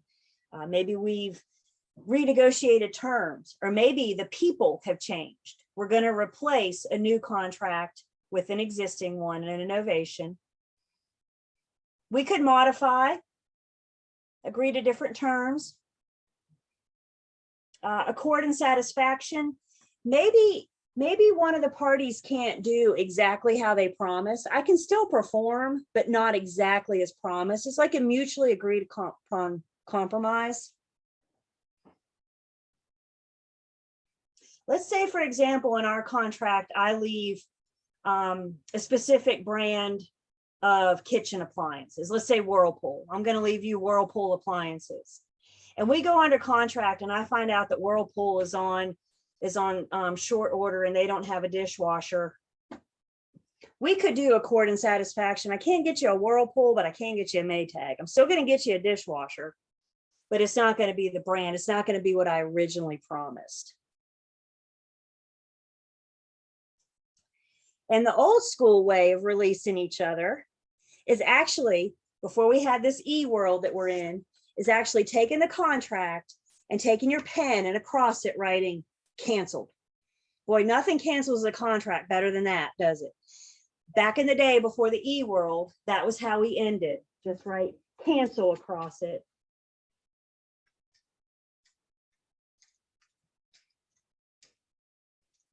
So agreement of the parties could terminate a contract. Another thing that could terminate the contract is full performance.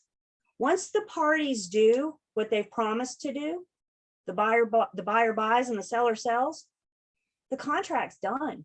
We have no other duties and obligations to each other. That's the one we shoot for, right? That's what we would get up and work hard every day, is to get that thing to closing.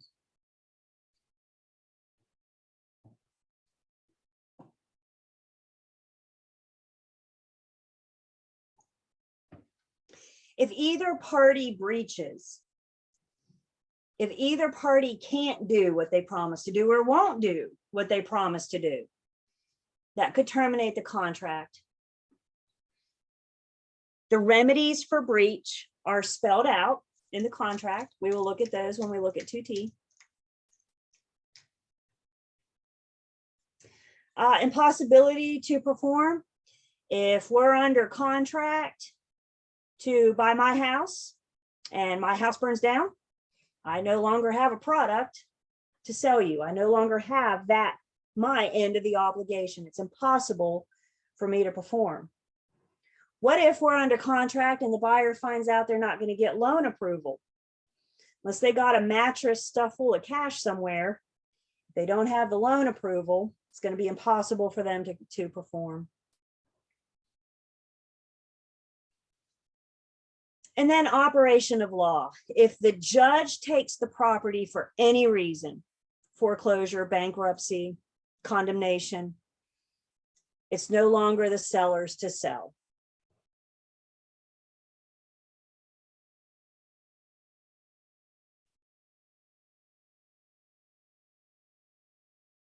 How contracts end. Again, let's all shoot for full performance. That's what we like, right? Anybody gonna have a closing in the next couple weeks while we're together? Yes. Yay. Oh, good. We can follow your journey. So, and we got a listing coming up while we're together. Not yet. You do? Good, good, good, good. A couple of you. I was gonna say, if not, your homework for the next couple weeks is to go get a listing.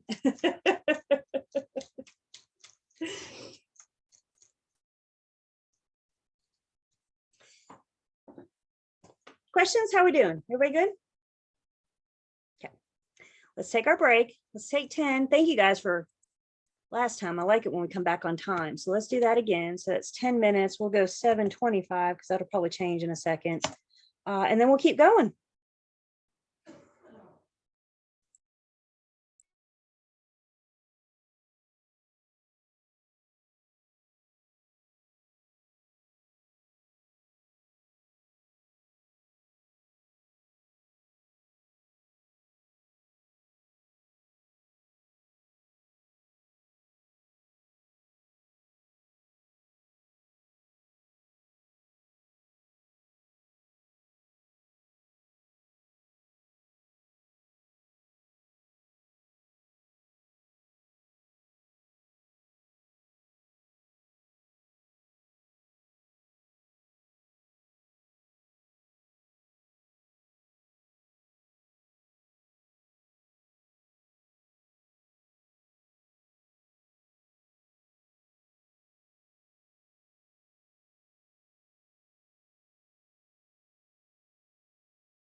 Welcome back. I'm just curious, are we here because we work during the day? Is that, or is this just, I had to take 302 and this is the one that was available? I know night classes tend to be in weekends, and I think a lot of us are still working. So out selling houses, right? That's what we want to be during the day, or commercial, depending. All right, so I'm going to take attendance. And before we get back into PowerPoint, we're just going to kind of take a step aside. You guys have access to North Carolina Real Estate Commission's website, right? And now that you guys are licensed, you know that you have a log on to the website, right? So if you scroll down just a bit, we're at the homepage, ncrec.gov. And if you scroll down, you can have a licensee log on. So you put in your license number and the last 4 digits of your social, and it takes you into your account.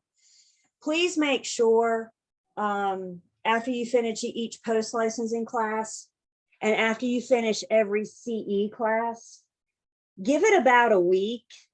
And after a week, log on and make sure the classes have posted, because we want to make sure you get credit for being here. So always just verify. There's a lot of hands that have to touch it, that have to process it. Lane does her thing, or the director of the school does their thing, and send it to the commission for them to do their thing. Give it about a week. But if after a week it's not posted, then you contact the school. Do not call the real estate commission. Contact the school. So in our case, you guys would call Lane and say, I finished Julie's class last week and 302 hasn't posted. Lots of good stuff on this website. How many of you had a chance to really kind of explore around, play around with it, see the different things? A couple of you guys, it's a plethora of resources and information.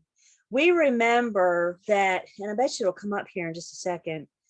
The Real Estate Commission's main purpose is to protect the public. And one way that they can protect the public is to help educate the public. So here it is, to protect the public interest in real estate brokerage transactions. So one way they can protect the public is by educate the public. And that's a big part of our job too, isn't it? Educating the public through the transactions, through the buying and selling process. And a lot of the information that the commission gears towards the public is also available for us to use while we're communicating, while we're talking to the public as well. Back in my admin days, I did new agent training.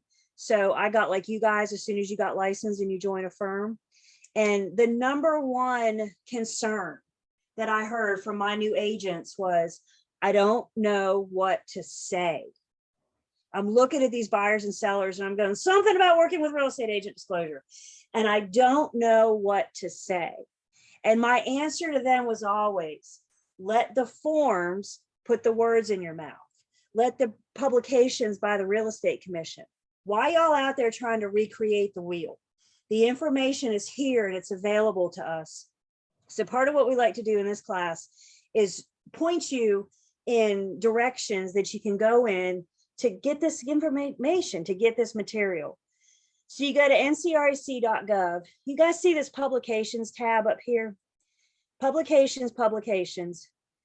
Got to do it twice.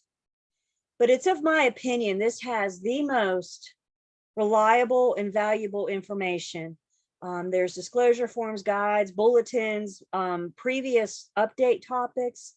But right now in particular, I want to look at these Q&A brochures. These are brochures provided by the commission to help the public work through various pieces of the transaction. And you can see we got closings, condos, due diligence for buyers. We'll look at some of these. Fair housing. This is a great one for us to have on handy when we're trying to explain fair housing to our consumers, home inspections. But in particular, there's one here on offer and acceptance. So when you're working with a first-time buyer, for example, and you're trying to explain the process of getting them under contract, again, my question to you is, why are you trying to recreate the wheel? This information is right here. I'm not suggesting you read it to them. Nobody likes to be read to, but you can use this to put words in your mouth. You can even give it to them and have a conversation with it. You can order the online. They got a nice glossy, kind of folds out several different times. If you're frugal like me, you can just download the free PDF and put it in your buyer consultation, your listing box. But you can see here, it's a nice Q&A. This is written to the buyer, but again, the information is in there. So I found a home I'm interested in buying. How do I make an offer? Does my offer have to be in writing? The commission says, well, if you want it to be enforceable, it needs to be in writing. What should be in my offer? So it discusses the minimum terms. Does it have to include earnest money? We're going to learn in this class, you can create a contract without any earnest money. That's one of those negotiable points. So no, we don't have to have earnest money. How will my offer be communicated to the seller, et cetera, et cetera. So I'll let you guys look over this, check it out. But I do think some of these are really good and really helpful. And I do want to point some of these out as we go, just to help you guys. It's tough getting started. And even after being in it for however many years, you know, things change so much. So just know that the commission's website is there, is a great resource. And even with things that we're doing tonight, such as offer and acceptance. Comments on this? Are we familiar with these Q&A brochures? We are. Do we like them? I do. The newest one, why test your well water? That one's, you know, a couple years old. But, you know, if you have a buyer that's buying on a well, do I have to? No, you don't have to. But why would you? This brochure can help you explain, you know, why they may want to do that during their Q&A. I mean, due diligence. Excuse me. So let me do this real quick. Let me get myself a whiteboard. I think other instructors spend money. Again, I'm frugal. So my whiteboard is just a Word document. Here we go. So we have, back to our conversation, our mutual assent, our meeting of the mind. So you remember from earlier, we had our communication line. This time we're going to throw some agents in the mix. So you have an agent over here with the buyer that starts as the offeror. You have an agent over here with the seller, that's the offeree. So this magic moment in time when it goes from being an offer to a contract. Let's walk through this together. The buyer, acting as the offeror, in this case, makes the offer to the seller, who's the offeree. The buyer, when they're making that offer, they're generally communicating with their agent, right? They're telling their agent what they want to offer. The agent fills in the blanks on the contract, attaches all addenda, whatever is needed, the RPOs, all that good stuff. And then the agent will deliver the offer to the seller's agent. The seller receives the offer. And what are the three things? What are the three choices we said the seller has? Let's go through them together. They can accept it, reject it, or counter it. So the offeree always has three choices. Let's say that the seller counters it. I'm good with all the terms except for the earnest money and the due diligence. I want more earnest money and I want more due diligence. The roles reverse. The seller now becomes the offeror, making the offer to the offeree. Do I have everybody so far? Counter offer and the roles reverse. Now the seller, in a sense, they've already killed the buyer's offer. So now what's happening is the seller is making a brand new offer to the buyer. Is the buyer bound at this point? Are they obligated? No, the buyer has three choices, don't they? They can accept it, reject it, or counter. Everybody with me? Every time we have a counter offer, those roles reverse. What ends a counter is acceptance or rejection. So what we're doing here in negotiations, the seller starts up here, the buyer starts down here, right? And hopefully each counter, we get a little closer together and a little, bless you, and a little closer together until we get like right here. And at some point we're so close, we either have to accept it or reject it. We've reached that, that point. So let's say that the buyer has accepted the seller's counteroffer. What's our knee-jerk reaction? When we hear that they've accepted, what are we going to do? Has it been signed? I'm telling you guys, if you got verbal, you got nothing. So has it been signed? Verify that. That's one piece of it. That's one thing we need to create this contract. We have to have the last offeree's acceptance.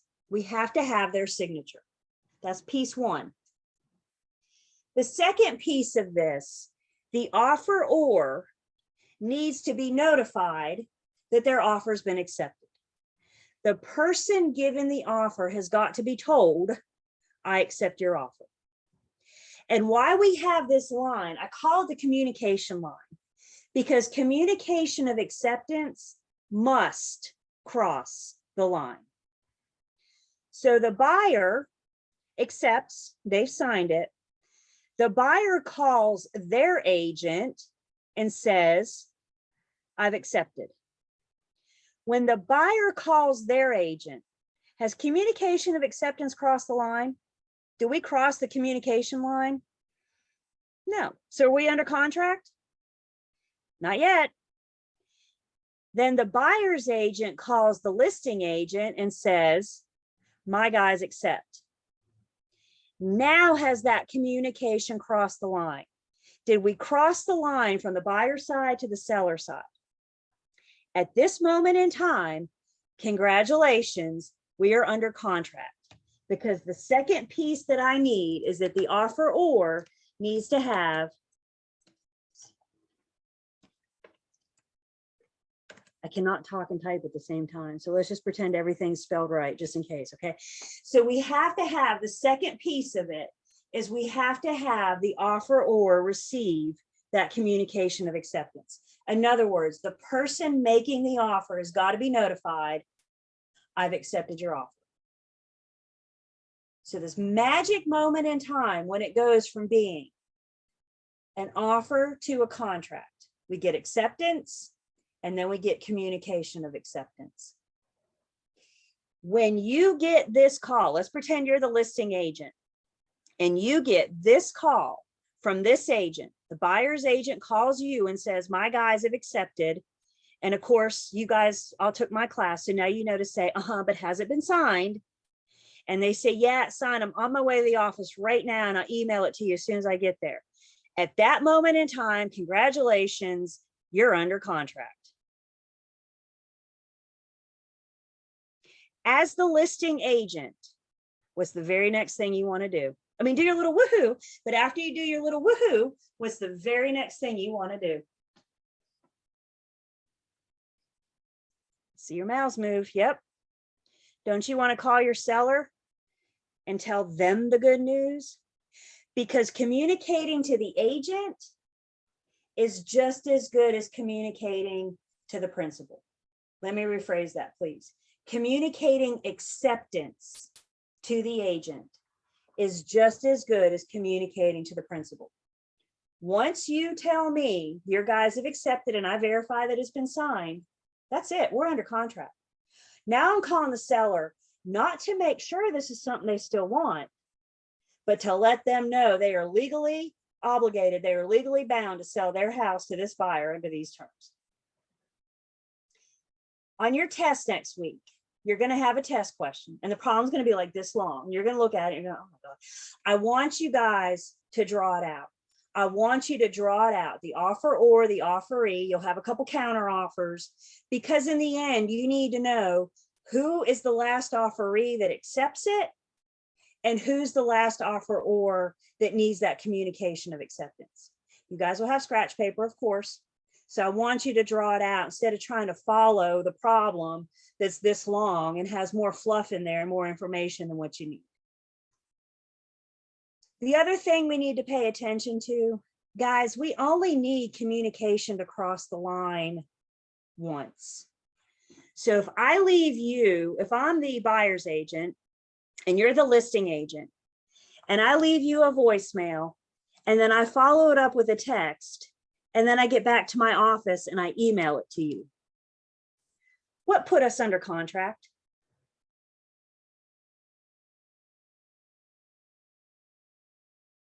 Was it the text? Was it the email? Was it actually receiving? No, that's right. It was the voicemail, because that is the first time that communication crossed the line. I really want you guys to I hate to say they try to trick you, but we're all friends here, so let's be honest. They try to trick you. That's why they give you all that information.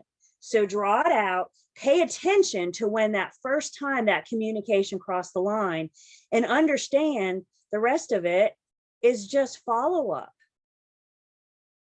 Now, if you tell me you're going to email me this contract this afternoon and you don't, I'm going to call you tonight. I'm going to call you tomorrow morning. I'm going to keep calling. I'm like one of those little gnats, right? Until I get my contract. I'm going to keep pestering you until I get it. So it's best just to send it to me. What questions or comments do I have about this?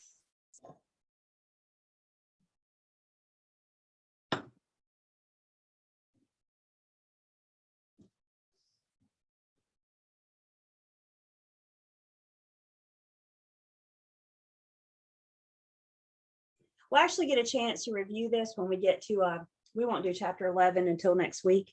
I do skip around a bit. I'll talk about that in just a second. But we'll actually get a chance to review this next week. This is so important that we get this, especially those of you that might have been in real estate, might have been practicing in this crazy market that we're coming out of with multiple offers. And you guys heard what's going on. Anybody been involved in the last couple years or so, and this madness has been going on? Y'all, my firm took a listing. We had it for the weekend, I think like Friday, Saturday, and I think we cut it on Sunday. Like 2 days, had like 45 offers. 45 offers. One got accepted and 44 got rejected. My poor agent trying to keep up with this. It's part of it. It's the nature of the business. So we got to know when you're going to accept that one offer so you can reject the other 44. And that's why this is so important to understand that magic. I always call it the magic moment in time. There's a definite moment when we know we're going from offer to contract.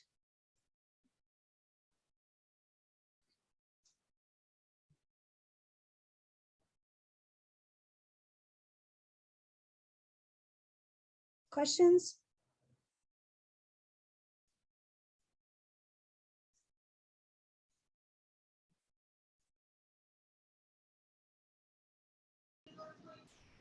Julie, will we get into, or is there anything special we need to know as far as like taking backup offers? We are going to talk about the backup contract addendum. Yep, we will definitely consider that. Look at that.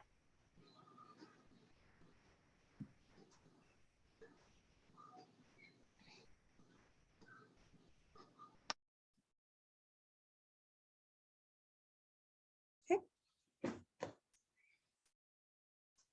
All right.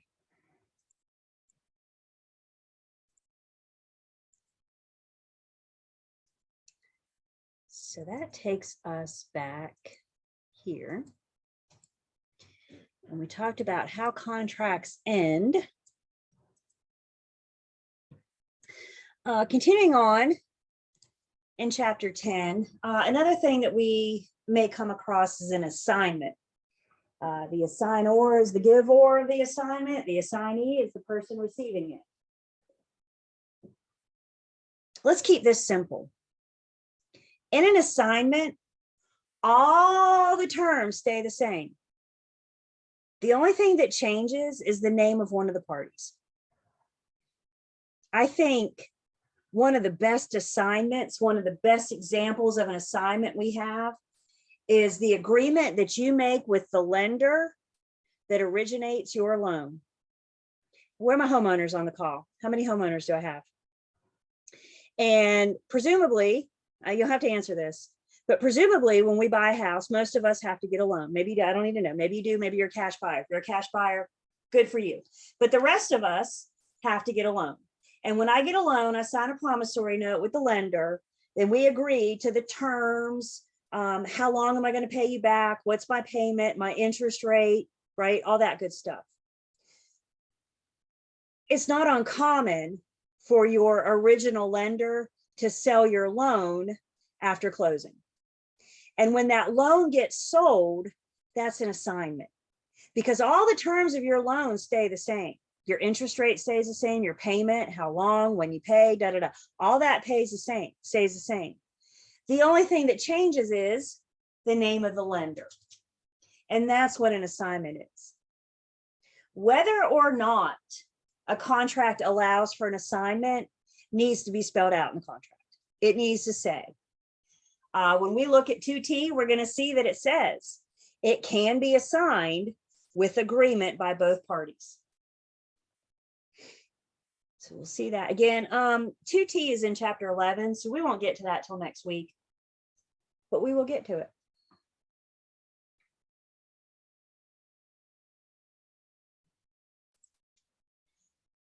The courts have released some rules for how they interpret contracts.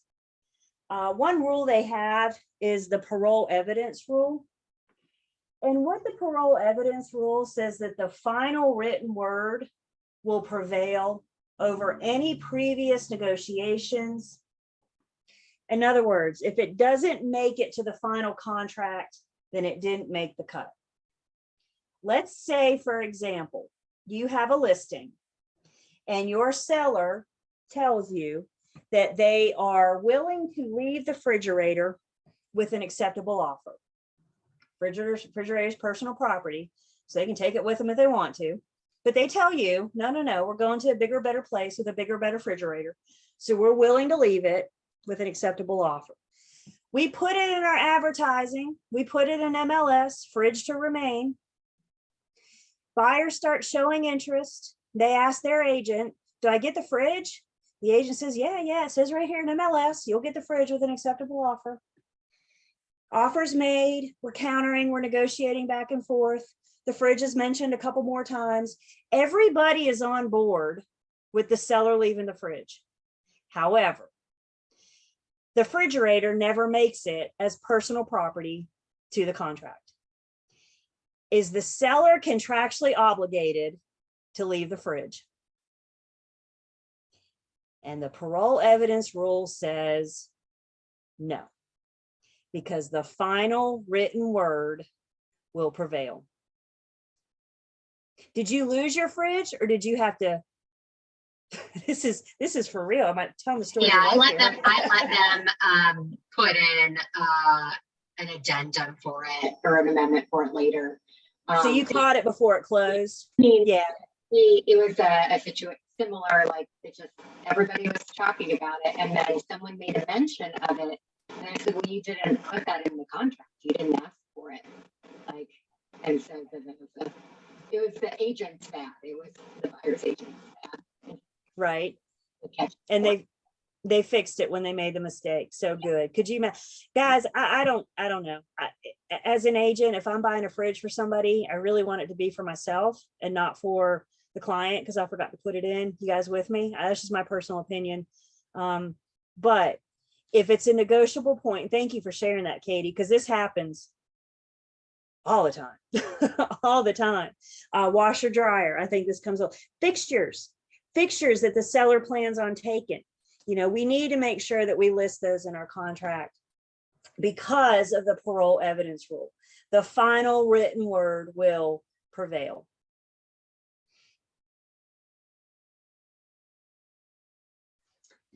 Other rules for interpreting contracts that the courts have, they're going to interpret the contract as a whole. It is a contract with all its addenda. They're not going to piecemeal it and say this provision's good, but this one's not. It is the offer to purchase and contract with the applicable addenda. Ordinary words are going to be interpreted in their ordinary meaning. Y'all, we know that speaking broker or realtor is a whole different language. We have our own little lingo, our own little jargon. Guess what? Our industry speak does not belong in the contract between the buyer and the seller. The words that we put in there, we need to make sure that they know what they mean. By golly, if we can make an acronym out of it, we're going to. Don't put acronyms in here. Spell it out, be clear, and make sure that the parties understand. Otherwise, it could be interpreted against us to their ordinary meaning. Written provisions prevail over pre-printed language. We'll talk more about this. We're all good. You and I can't draft, right? Everybody good? We all know this. Guess what? The parties to the contract can. The buyer and the seller can whip out their red pen and edit the contract. They can add, they can delete. However, just because they can doesn't mean that they should. When your party starts talking about, I'm going to change this and add this and delete that, we need to recommend that they talk to their attorney, because they don't know the legal effects that this change can make and how it could affect a later provision in the contract. So written provisions, and then any ambiguous language, anything that may have more than one meaning or just is unclear. Again, the courts are going to rule against the party that drafted the language. So be clear when you're completing these things. Make sure you know that we're using just, everyday jargon, not real estate lingo. So earlier we talked about discharging a contract, and one of those possibilities was breach. So what happens if a party breaches? Well, there's contract remedies in event of breach. And there's a couple different sets of remedies. The first remedy we have are money damages. Compensatory damages. I always think of compensatory damages. You can prove that you paid this with an invoice or a receipt. Let's say, for example, the seller breaches, and the buyer has already had the home inspection done. The buyer can prove with a receipt or an invoice that that home inspection was done, they owe this money or it has been paid, and they could go after the seller for compensatory damages. The buyer's argument is that if we would have never been under contract, I would have never had this home inspection. So now that you've breached, I want the money back for the home inspection. I need you to make me whole. Understand that's all compensatory damages are making the party financially whole. I'm not going after pain and suffering. It's money that I spent as a part of this transaction that you now walked away from. Consequential damages, again, money damages that the injured party could sue for. They weren't caused directly by the breaching party, but it still happened. One thing we're going to learn when we look at our contract is that if, for example, the buyer's home inspector damages the property during the home inspection, the buyer's on the hook for that. So if the buyer terminates, they're still on the hook for that, and the seller may be able to go after them for consequential damages. It's not the buyer's fault, but it was a result of the buyer's result of the buyer's consequences. Usually for compensatory and consequential, unless somebody's willing to just sit down and write a check, most of the time though, these are things that we need to go after in court. Most of the times that the non-breaching party may have to sue for.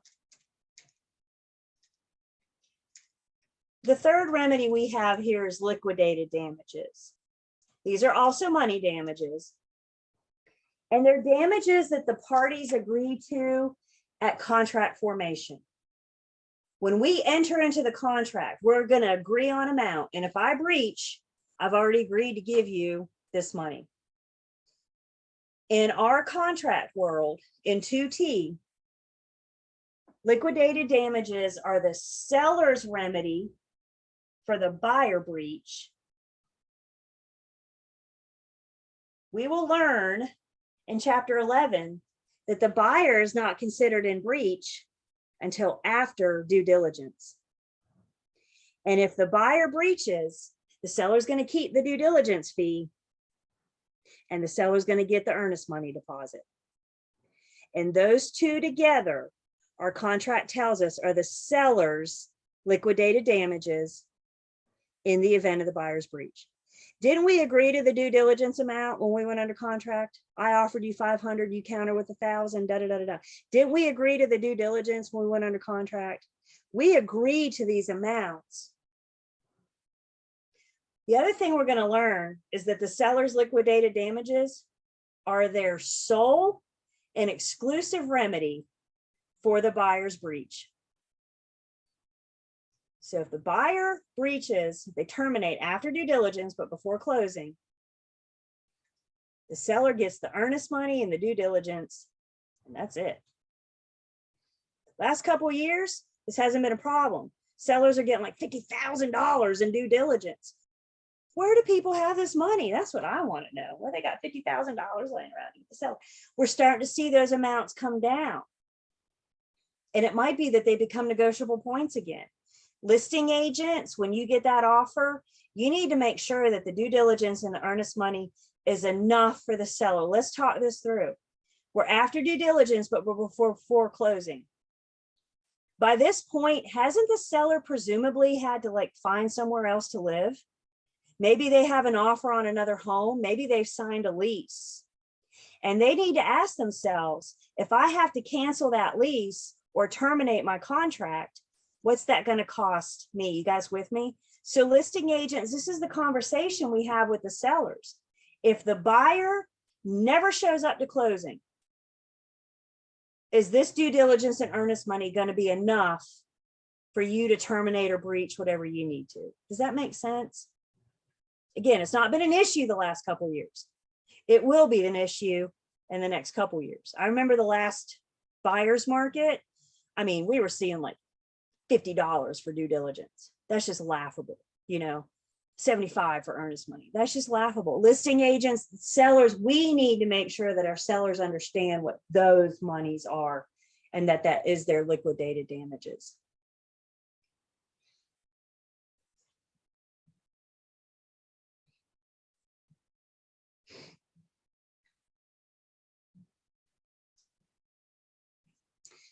Another contract remedy, other than money damages, is specific performance. And with specific performance, the non-breaching party is suing the breaching party in an attempt for the judge to make them perform. If you're going after somebody for specific performance, the judge, you're going after them to do as they originally promised. And where we're going to see specific performance is the buyer going after the breaching seller. I'm not saying it doesn't happen for the seller to go after the breaching buyer. But what we see most often, where we have the leg to stand, is the buyer going after the breaching seller in an attempt to make them do what they promised. What was their promise? To sell the property, to give me the deed. And if that seller breaches, if the buyer really wants the property, get an attorney, have them get an attorney to go after the seller. Remedies for breach are much harsher for the seller than they are for the buyer. Remember, we just said for the buyer breaches, they get due diligence and earnest money. And that's the seller's sole and exclusive remedy.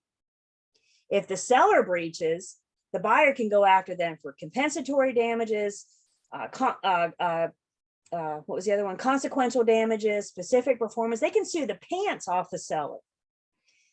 The reason being, you guys, the thinking behind this is because the seller is the one that initiated this whole thing to begin with by putting a for sale sign in their front yard. The seller is the one that said, bring me an offer. They started this. And if they later decide they're going to walk away, they're going to have to face those consequences.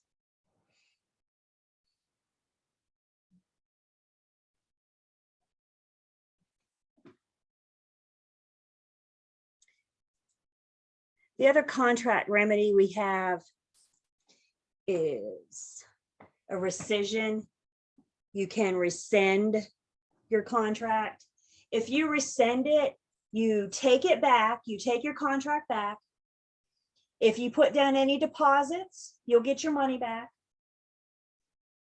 The contract terminates. Both parties walk away and go about their lives as if this never happened. You rescind your contract, you take it back, you get your deposits, and that's it. We're done. Nobody's out anything, a little bit of time, but nobody's out anything. You get your money back.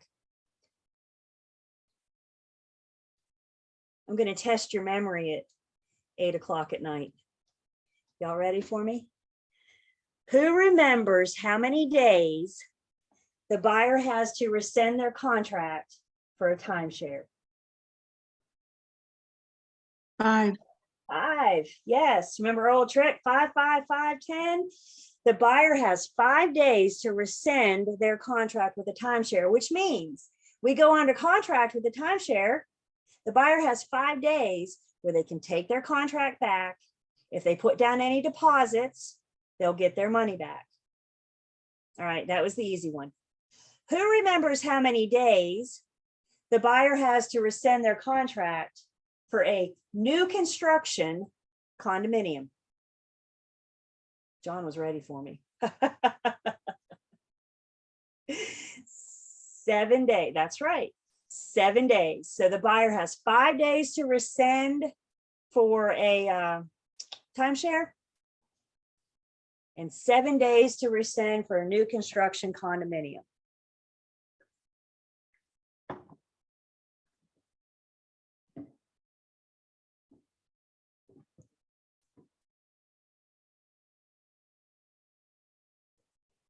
Another type of sales that we may encounter in real estate are auction sales. Do I have any auctioneers? No, sometimes I get some of them too. Aren't those fun to just listen to? Do you ever just sit? My husband and I were watching Storage Wars last night. It's the worst show ever, but yeah, we were watching Storage Wars. And that guy was like, you know, that guy. That's fun to watch. Auction sales are just a little bit different than traditional sales. With an auction sale, when that gavel comes down and the auctioneer says sold, boom, we're under contract. The auctioneer has a different kind of power than other sales agents do, residential, commercial, for example. And the auctioneer has the power to bind their seller with a bid. So sold means just that. Obviously, the gavel comes down and the very next thing we need to do is get that in writing. But at that point, we are considered under contract because the auctioneer has that power. Auction sales either go with reserve or without reserve. So an auction with reserve means that the owner has the right to stop the bidding at any time that they're not satisfied. So if they're not happy with how the bidding's going, with reserve means they have the right to stop it. Without reserve then means they get what they get. Whatever that sold is, whatever that bid is.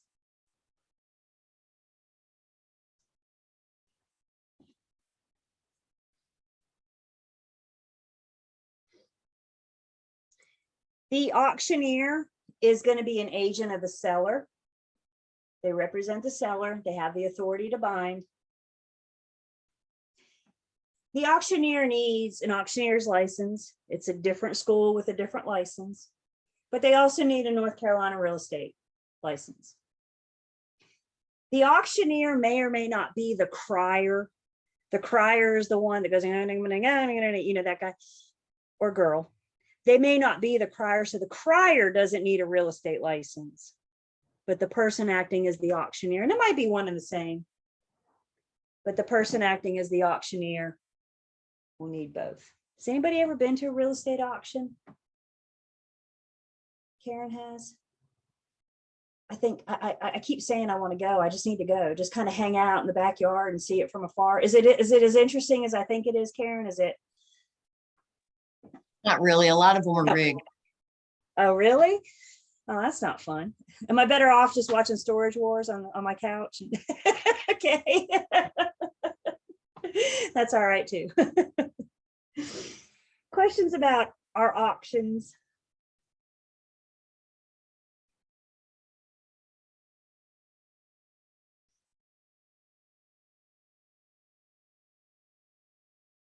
Okay.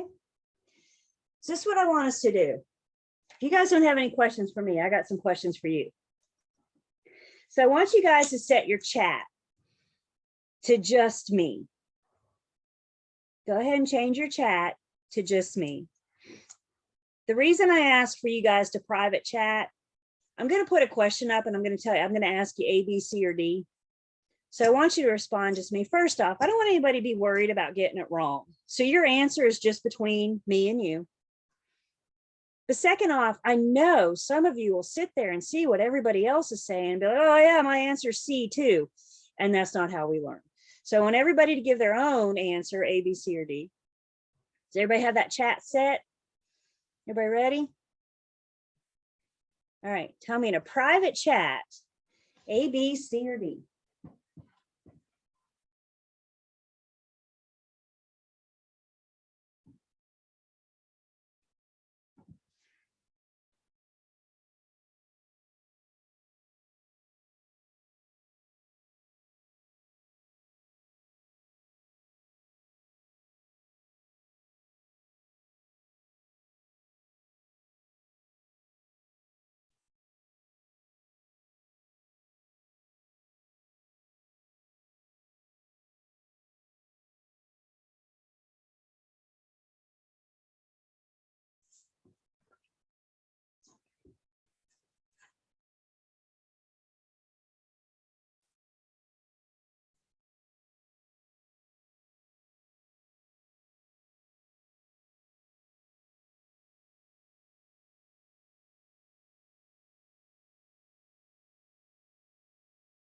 Everybody?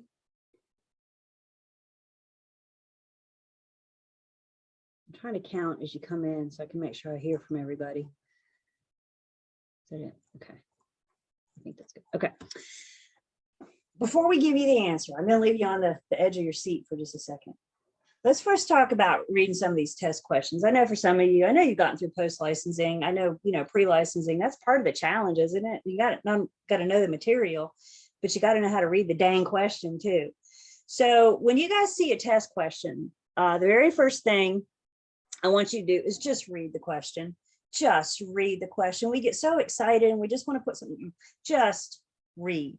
So we read the question and then we can start dissecting it. We can start breaking it down. Always focus on what the question is asking. Guys, they like to give you distractors. What's a distractor's job? To distract you. So when you allow yourself to get distracted, the question has won, right? Don't let the question win. Always stay focused on what it's asking. If you're stuck on a question, try to eliminate something. Right now, just a random guess gives you 25% chance of getting it right. If you can eliminate one, now you're up to a 25. Now you're up to what, a 51 to 75, right? The numbers, I can't do it now. It's too late. Each one you eliminate, you get a higher chance of getting it right.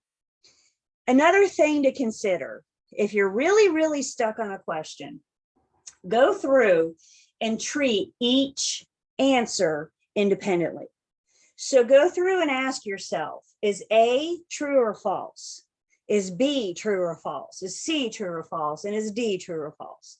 And at the end, you're going to have either 3 trues and one, hopefully, 3 trues and 1 false, or 3 falses and 1 true. So what we're looking here is the odd man out. In this case, we're looking for the except. I hate these. Can we agree? These are so frustrating because the reason this answer is going to be right is because it's wrong. So in this case, what we're looking for is 3 trues and 1 false. Our odd man out is the false. So the essential element of any type of contract includes all of the following except.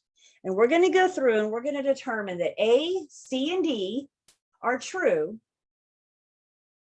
Agency disclosure is false. We can have a legally binding contract without disclosing our agency status. Talking about our sales contract. We've done our working with real estate agents long before sales contract, haven't we? We do that one by first substantial contact. That's out of the way well before we ever enter into a sales contract. Everybody with me? So the essential elements, the ingredients that we looked at, offer and acceptance, our meeting of the minds, mutual assent, our competent parties, our legal consideration, and our legality of object. You have to have a legal purpose for a legally binding contract. Questions on this question? That's always a weird question to ask. Questions on the question? Okay, that was fun. Let's do that again with a different question. A, B, C, or D?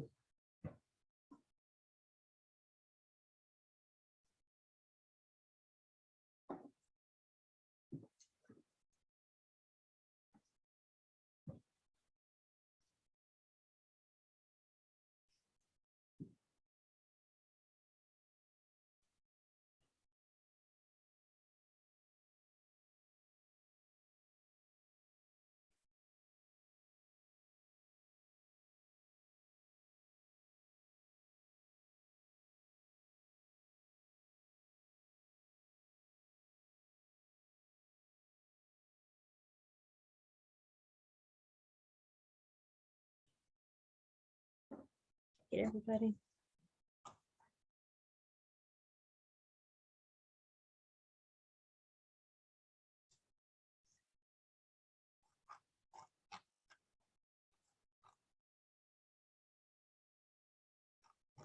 I think I heard from everybody. Law requiring real estate contracts be in writing to be enforceable. The one that we talked about, statute of frauds. That's the whole point of it. I know we saw statute. We put it in writing so that it's enforceable. Statute of limitations, put real estate aside for a second. Let's just pretend that real estate doesn't exist. Statute of limitations is just the amount of time that you have to bring a lawsuit against somebody. Doesn't even have to be real estate related. You have a certain amount of time that you can sue somebody. And once that statute of limitations runs out, you've lost your right to sue. So what we're looking for here is statute of limitations has to be in writing to be enforceable.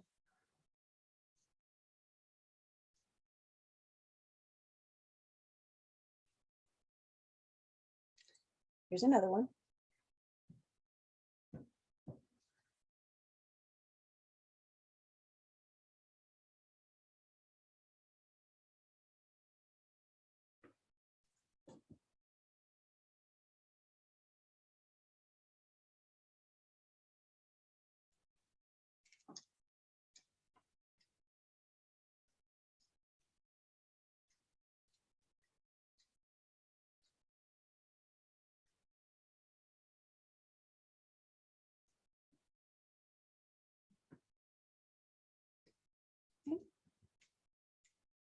So contract created under duress is or may be voidable. The contract itself is perfectly valid. It can become voidable because this one person has the right to go to the judge and say, look, I felt threatened for my life if I did not sign this contract.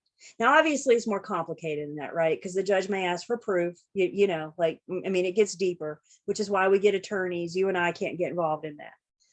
And that's why I should say may be voidable, but we get the point. It's voidable because that one person that felt threatened, they pretty much signed it to save their lives. That's what we're saying here.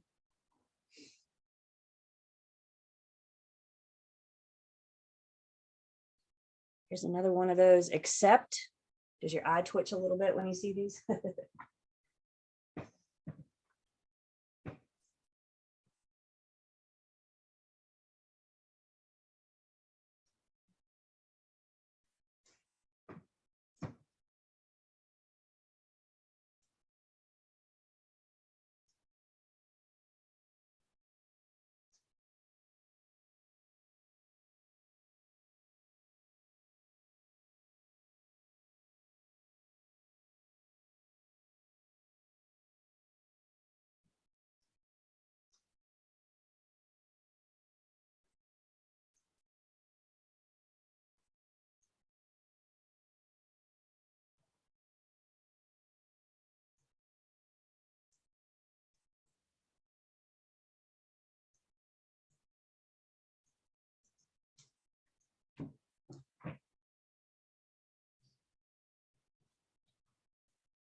Okay, so all of the following will terminate an offer, except, and this is the crazy market that we're working to get out of.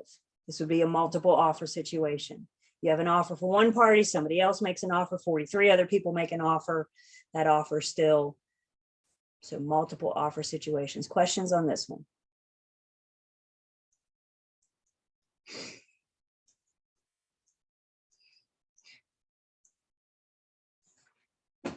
Think one more, and guys, take just a second with this one. Think this one through.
Yeah.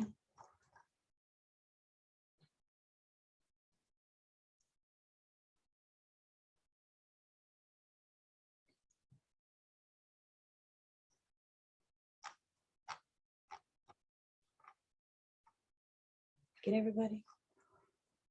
Can't tell. It's all running together.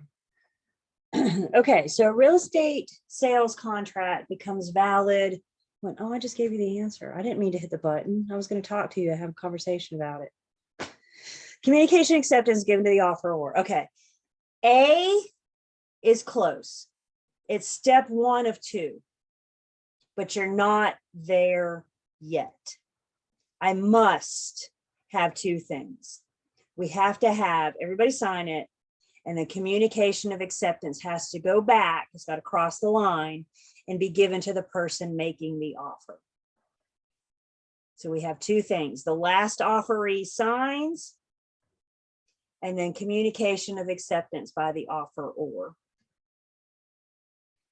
It's so important that we know that OR and EE, particularly for next Thursday. Questions? That wasn't too bad, was it? Not too bad. Let's take a break. We'll move on to the next thing. One unit done already, chapter 10 behind us. We'll move on to the next in 10.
Welcome back.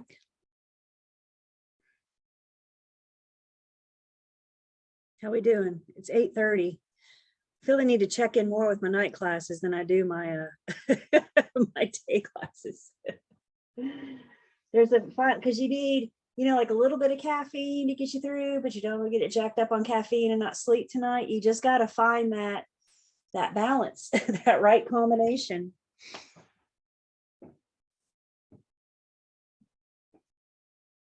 Unless some of you are night owls, in which the day class is the struggle.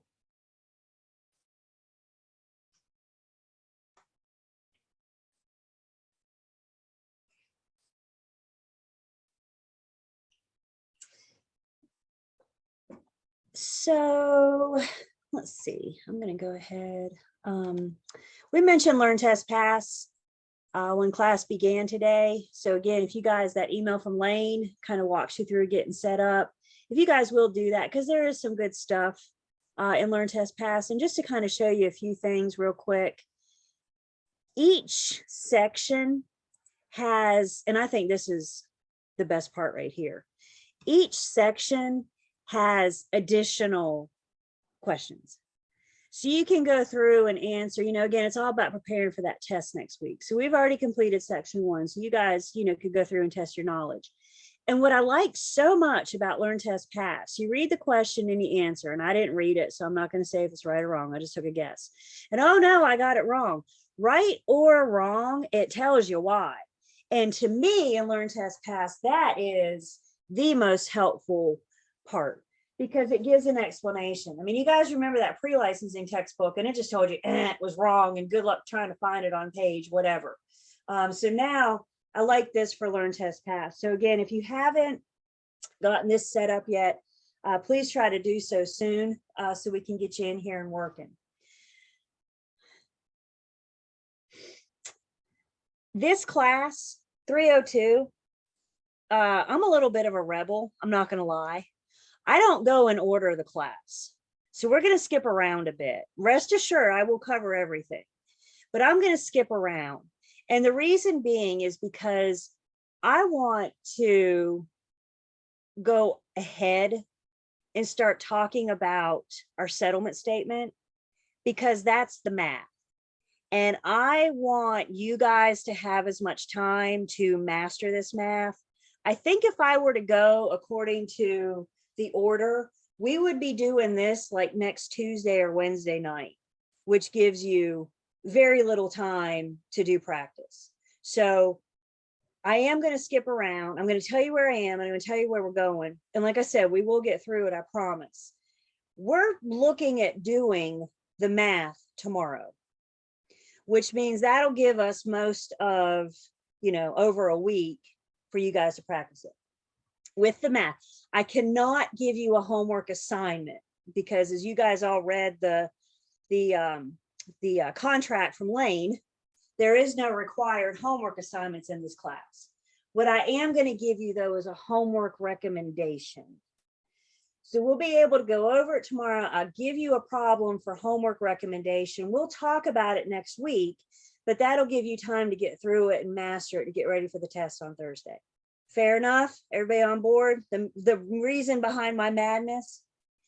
The other thing I need to know from you guys is if you do not have the ability to print, if you can't print either at home or you don't have a work to go to print, please reach out to me, either private chat now or text me or email me, because for your exam next week, you guys will need to have a blank closing disclosure. But I need to make sure that you can get it. If we were in person, I would hand it to you, but unfortunately we're not. So if you do not have the ability to print, please let me know. And I don't know how, but somehow I will get a copy in your hand for the test next week. What we're going to do tomorrow, we're going to use the blank CD. So if you have the ability, it's here. So I say, here it is. Section 6B closing problem. It's this blank closing disclosure. Everybody see this here on the right. So you get into Learn, Test, Pass. You come down to section 6B, closing problems. This blank closing disclosure is what we're going to use tomorrow. So if you can have one tomorrow, great. If not, you can follow along. But for the test, I would like you to have one. I think it would make it much easier. So in addition to your scratch paper, you're going to have this for the test. We'll talk about that next week. I got to make sure it's all blank, you know, that kind of thing. Questions or comments about where we're heading? Why I do what I do? If you can answer that for me, I don't know, just kidding. But if you click on this here, it'll just pull up.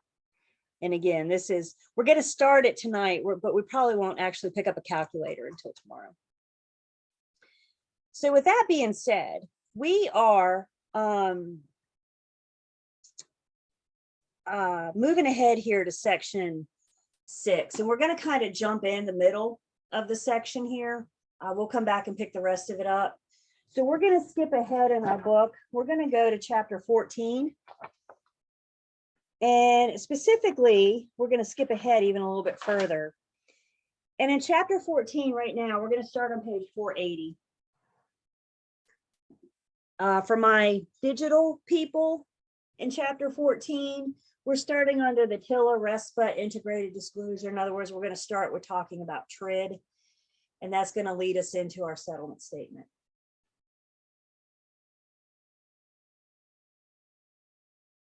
So before we get into this, I actually have a video about TRID that I want us to watch. I think it's pretty cute. I think it does a good job. So I'm going to start this. If y'all will give me the thumbs up that you can hear it once it starts, please.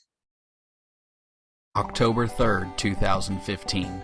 TRID becomes mandatory and changes the real estate closing process as we know it. So what should buyers, also known as borrowers, that fall within TRID expect when buying a home? All borrowers that fall within TRID guidelines will receive the LE, the loan estimate. This form outlines the estimation of fees for closing.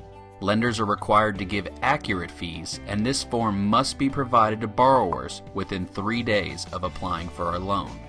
For closing, borrowers receive the CD, the closing disclosure. The closing disclosure must be provided to borrowers at least 3 business days before closing. And yes, Saturdays are considered business days. Failure to deliver the CD at least 3 business days before closing will result in a delay of closing. So why the new forms? Pre-TRID, buyers would meet with a lender to apply for a loan.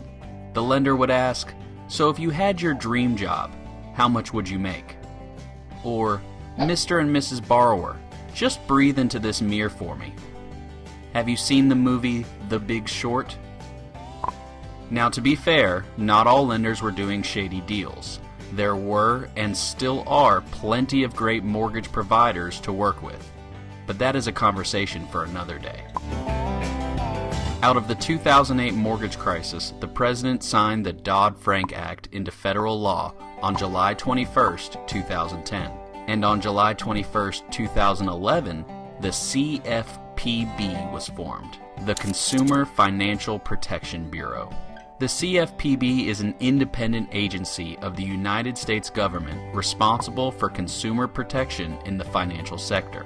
The Bureau is charged with enforcing the laws within the mortgage industry. Consumers who feel they have been mistreated can voice their complaints directly to the CFPB. The CFPB can fine violators up to $1 million per day per violation. So we have talked about the forms and the how and why the CFPB was created. But what does the closing process look like for borrowers that fall under TRID? Most of the changes have to do with mortgage lenders. When borrowers work with lenders, there are a lot of forms to sign. No, more forms than that. Getting close? There we go. How about with attorneys at closing? You see, previously the buyers and the sellers would meet at the attorney's office at the same time to sign documents. Now, while the sellers sign documents, the buyers can still be in the room, but when the borrowers sign, the sellers can't be in the room. The reason is because the seller cannot see the private loan information on the buyer's closing disclosure. Remember, the CFPB is called the Consumer Financial Protection Bureau. The buyer is the consumer, so most of the rules are aimed at protecting the buyer. You might be thinking, well, are all buyers subject to TRID? Great question. The answer is no.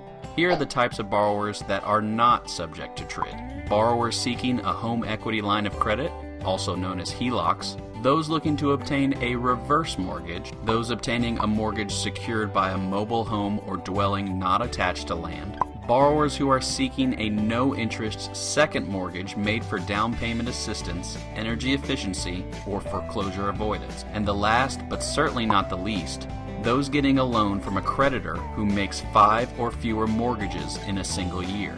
All of these types of borrowers, as well as cash buyers, will receive the HUD-1 settlement statement at closing rather than the closing disclosure. So what kind of buyers does TRID apply to? All closed-end consumer mortgage loans secured by real property purchased primarily for personal, family, or household purposes, including construction loans, vacant land loans, 25 acres or more loans, or single-family residence loans. There you have it, TRID, the Truth in Lending Act, Real Estate Settlement Procedure Act, Integrated Disclosure Rule.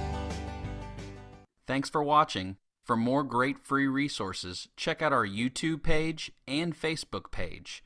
And remember, when you're ready to schedule your closing, you can do that on our website, residentialreclosings.com. Like to make sure I give credit where credit is due. So, cute little video on TRID, and that leads us into where we're going to start picking up. And the reason What we're we're going going to talk about now is TRID. TRID stands for TILA RESPA Integrated Disclosure. I'm talking, not you. Okay. I thought that was one of you. I was like, yes, I have a question. Okay. I'm on alert, man. All right. So the reason we're going to start here is because TRID is the one that gave us the settlement statement that we know today. So I think to best have this discussion about the settlement statement, we're eventually leading with the math, is to understand why we are where we are. So as the video kind of indicated, we said earlier that, I mean, come on, we're an industry of acronyms, right? If I can make an acronym out of it, I'm going to. And TRID is like the acronymness of all acronyms. So TRID took TILA, also known as the Truth in Lending Act, and it took RESPA, also known as the Real Estate Settlement Procedures Act, and it integrated them. Please understand, TILA's always been around, RESPA's always been around. TRID combined them, TRID married them. A lot of the forms with TILA and a lot of the forms with RESPA are awfully similar. And as the video indicated, with the housing market crash, there were a cajillion theories out there about what went wrong with the housing market crash. And one of the more popular theories was fraudulent lending practice. Do you guys hear that video kind of indicate how easy it used to be to get a loan? Like if you can fog a mirror, you can get a loan. Some lenders weren't verifying borrowers' information. So I could call a lender and say, I make X amount per month, give me a loan. Say, okay, just based on what I told them. They weren't looking it up. They weren't checking out my credit. They were just believing me at my word. And there's a lot of people that'll tell you that because of those fraudulent lending practices, it helped put us in the position that it did in the housing market crash, 08, 09, into 2010.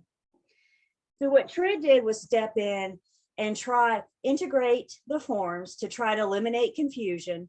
You know, buyers were signing what they thought was the same form twice, and so they were very confused. It put some limitations on how the information is provided, timelines on when we have to get the information out. When you guys see TILA, Truth in Lending, I want you to see the word lending. TILA tells the consumer the cost to obtain the loan. When you see RESPA, I want you to see the word settlement. RESPA tells the consumer the cost to close. So together they cover the whole process. What's it going to cost me to get this loan? What's it going to cost me to buy this property, close on this loan? Bless you, goodness, we're all sneezing. This is why we're online and not in person. So we have lending information, we have settlement costs, we have that information together in TRID. Just as a side note, you guys may want to jot this down, just FYI. TILA is also known as Regulation Z. Z is in zebra. RESPA is also known as Regulation X. X is in X-ray.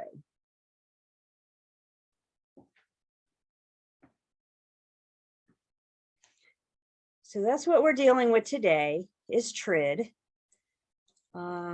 Let's see, TRID just had a birthday. It just turned 7 years old a couple months ago. Oh, happy birthday, TRID. And TRID took a lot of the forms that it had and combined them. So today, let's just focus on today. Today, we have the loan estimate and we have the closing disclosure. It used to be on the settlement statement that the buyers and the sellers were all together. You could see everybody's numbers on the same document. And one thing TRID said is, we got to separate this. Again, TRID, or the Consumer Financial Protection Bureau, is protecting the borrower in this transaction because they are the ones originating the loan. The seller may have a loan from themselves that they're getting ready to close when they sell the house. But in this transaction, the consumer that we're protecting is the borrower. And TRID decided they don't care if the buyer sees the seller's numbers. What they care about is that the seller doesn't see the buyer's numbers. They decided with TRID that it was none of the seller's business about the buyer's closing figures. The only thing the seller should care about is, can they get the money to close? The details are none of their worries. So today we have two closing disclosures, one for the buyer, one for the seller. It's also important that we understand that TRID is a lender law. So if it's a cash buyer and a lender's not around, the rule is there are no rules. The only rules we have is when we're dealing with lenders. There's been so many times agents in my office have come back from closing and they've come back just up in arms. The attorney had both the seller and the buyer in the same room at the same time. And who do I call? And I need to complain. Okay, stop and breathe. But my first question is always, was it a cash? Yeah, it was cash and buyer and seller. And I'm like, stop. If it's cash, guys, then we don't have to follow those rules. There are no rules because a lender's nowhere to be found. So it's a lender law.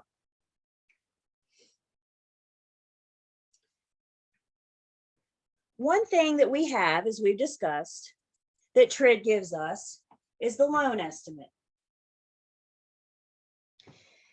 And one thing that TRID knew that TRID has done for us is that they require the lender to deliver the loan estimate to the borrower 3 days from loan application. So within 3 days from loan application, the borrower should have the loan estimate. The loan estimate is going to tell the borrower the amount, interest rate, is there a prepayment penalty? Is there going to be a balloon payment? What's your projected principal and interest, taxes and insurance payment? Your projected settlement costs and your projected cash to close.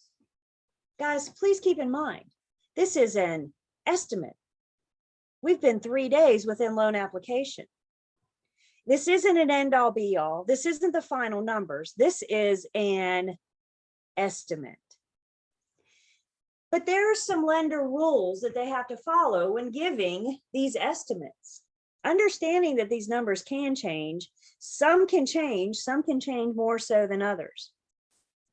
So things that can change Anytime a cost is less than expected, that's good news for the borrower. So for example, in the loan estimate, and I'm just making numbers up, if I tell you, if the lender tells the buyer that they need to bring $12,000 cash to close, you buy this house, loan estimate $12,000. We get to closing and come to find out the borrower only has to bring $10,500. Isn't that good news to the borrower? I told you 12, but now that we're here, you only have to bring 10,500. That's what we mean by less than. There's a problem when it's more than. But the less than, I got a happy buyer now, don't I? They just got an extra $1,500 for moving, painting, whatever they want to do when they buy their house. So anything less than expected is good. TRID said there are some things that you cannot have any variations. Once it's quoted, once it's out there in the estimate, that's it. So lender charges, lender fees, whatever the lender tells the borrower they're going to charge them to originate this loan. Now keep in mind, a lot of times the lender charges, the loan origination fee, for example, are a percentage of the purchase price. So if the purchase price changes, if we renegotiate the purchase price and the purchase price changes, then the fee is going to change. But what can't change is the percentage that they quote. Does that make sense? So if the lender says 2% loan origination fee, it's 2% of the loan, regardless of that loan amount. Also, variations not allowed are lender required services for which the borrower may not shop. The best example we have for this is the appraisal. The lender orders the appraisal to determine how much loan to issue. We'll talk about that when we go back. But when the lender says the appraisal is going to be this much, there is no variation. The other one that we have here is something called a transfer tax, and we're not going to worry about this because we don't do these in North Carolina. However, we mention it because TRID's a federal thing, so we just throw it in there. The closest thing in North Carolina we have to a transfer tax is the excise tax that the seller actually pays. We'll talk about that in just a minute. So we don't have to worry about the third bullet point. That's what that little asterisk means. It's there just for the sake of being there. Don't worry about it. Then there's some variations that we're allowed to have a 10% wiggle room up or down, 10% up, 10% down. So for example, recording fees that the attorney charges. Services that the borrower is allowed to shop for. The home inspection, the attorney, the survey, the pest inspection. Various things throughout their due diligence period. The lender doesn't know how much the home inspector is going to cost. At this point, we may not even know who the home inspector is going to be. We don't know how much they're going to charge. So they're just kind of throwing a number out there. It's been my experience that lenders tend to overestimate those charges, prepare the buyer for the absolute worst case scenario, and then again, have those numbers come down.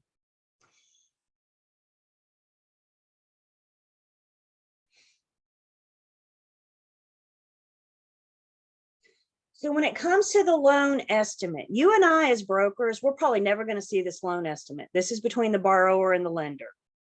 So as us as brokers, our responsibility for this loan estimate, we're going to have the general knowledge about TRID.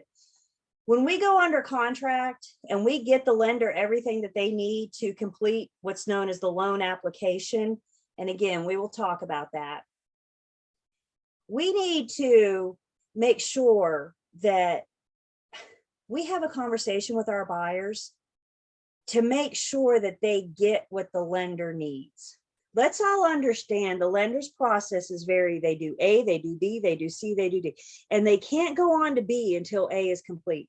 So if the lender's waiting on the buyer to send documents, they can't go on and do something else while they're waiting. Does that make sense? They got to complete each phase. So I think as a broker, one of the best things we can do is tell our buyers, first off, be in communication with your lender. If your lender asks for a document, get it to them. But we can also tell our buyers, you're going to get a loan estimate and it's going to give you a breakdown of your numbers. It's going to give you an idea of how much you need to bring. The other thing I think we can do that is very helpful is encourage our buyers to shop around. Have them talk to 2, if not 3 lenders, so they have something to compare and contrast. Guys, let's look at the big picture here. For the most part, our buyers are getting ready to make a 30-year commitment to this borrower. That's huge, 30 years.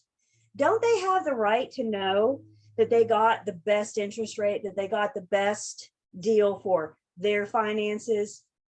And the only way they can know that is if they shop around. So we look at our buyers early in the relationship and we say, have you talked to a lender? And they say, no. And you say, great. Here's a list of 2 or 3 lenders that I've worked with in the past. I suggest you reach out to them. If you don't know any lenders yet, check with your firm. They may have a preferred vendor list where they have lenders that they've worked with. Trust me, you'll get to know lenders. They like to bring you donuts and swing by your office and say hi. So you'll get a chance to meet lenders. And as you meet them and get to working with them, then you'll know. So let's see, should the shopping occur before? Oh, absolutely. We're shopping before we ever go out and show you property, right? So we're having this conversation long. I'm not showing you home till you talk to a lender. So this is why I said very early in the relationship, we're encouraging our buyers to shop around. Absolutely. So let's look, my hard book people, let's look on page 494.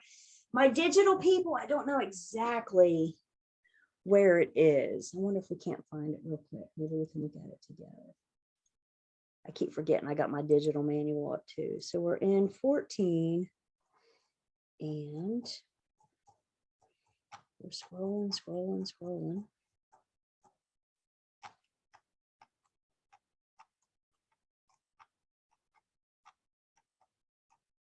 And they don't have it in the digital. So I apologize. That's I'm going to have to wing it here for a second. I don't like that, but I will let you see it, my digital people. I will scan my book and we'll look at it tomorrow. I'll get it to you. But my hard people, let's look at page 494. In 494, we have a sample loan estimate. So you can see there's information about the loan, the person, the loan terms, purpose. It's a conventional loan, 30 years.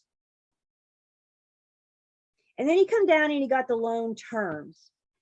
And it gives you, and let's see, I'll go back. We can see this. So what are we looking at? So my digital people can see what we're looking at. You got the loan amount. Tells us that it's $162,000. Our interest rate, monthly principal and interest payment. Is there a prepayment penalty? Yes or no? Is there a balloon payment? Yes or no? And then you have your projected payment. So we have our projected principal and interest, our projected mortgage insurance, and our projected estimated escrow. Here is your estimated total monthly payment, $1,050. Within 3 days of loan application, the buyer now knows what their estimated payment is. Would it shock you guys if I told you prior to TRID, there were cases of buyers that didn't know what their payment was going to be until they got to the settlement table? Could you imagine making a 30-year commitment and have no idea? Because this information wasn't required. Now it is. Now the buyer actually has time to look at this and make sure they're good with that projected payment. Come down just a little bit. There's your estimated closing costs and then your estimated cash to close. So right now, within 3 days of loan application, we're telling this borrower, when you come to closing, you're going to have to bring $16,054. Page 495 is just a breakdown of how we got to that $16,054. So it's not just like they're throwing a number out there. They're saying, okay, this is how we get to that number. This is how we get to that.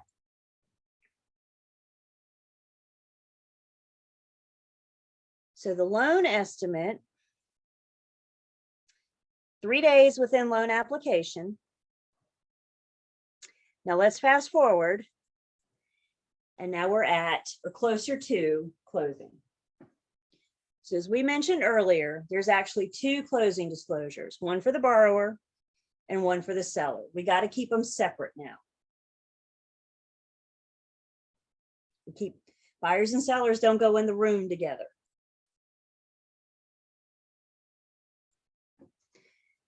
Did you?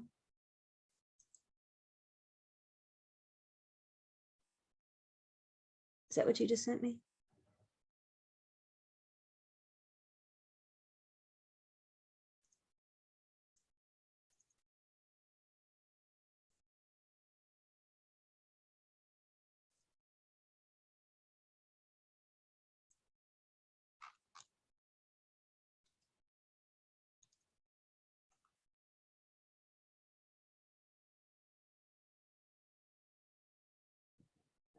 I'll look for that in a second.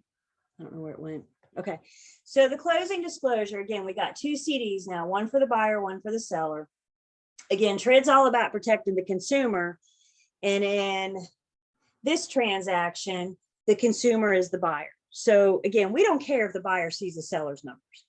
What we care about is that the seller doesn't see the buyer's numbers. As we mentioned with the closing disclosure, settlement statement, TRID only applies if a lender's involved, if it's a cash buyer. TRID's not around. Who we're protecting in this transaction is the buyer. And something else that TRID tells us, any money that changes hands as a part of this transaction has to appear on the closing disclosure. We will see when we look at this CD that we have a place for monies paid by third parties. So let's say, for example, your buyers go under contract. And now that we're under contract, they want to show off to mom and dad. So they call you and they say, can we show? And you say, of course. So you schedule an appointment, you meet them at the house, and you're standing there and you hear mom and dad go, we are so proud of you. And to show you how proud we are, we would like to pay for the home inspection. Do your head one way or another. Can mom and dad pay for the home inspection? Can they? Yeah, sure, absolutely. Do we have to notify the lender that mom and dad are paying for the home inspection? Why? Because any money that changes hands as a part of this transaction has got to be reported on the closing disclosure. I had a transaction once where the boyfriend wanted to pay the earnest money deposit. Great. It showed up as a gift because it was from somebody else. See, guys, this is where we can help, because a lot of times we're with the buyers and we may hear these conversations. We may hear them say something like, my boyfriend's putting down the earnest money deposit. And that should be a little red flag for us to make sure that we notify the lender.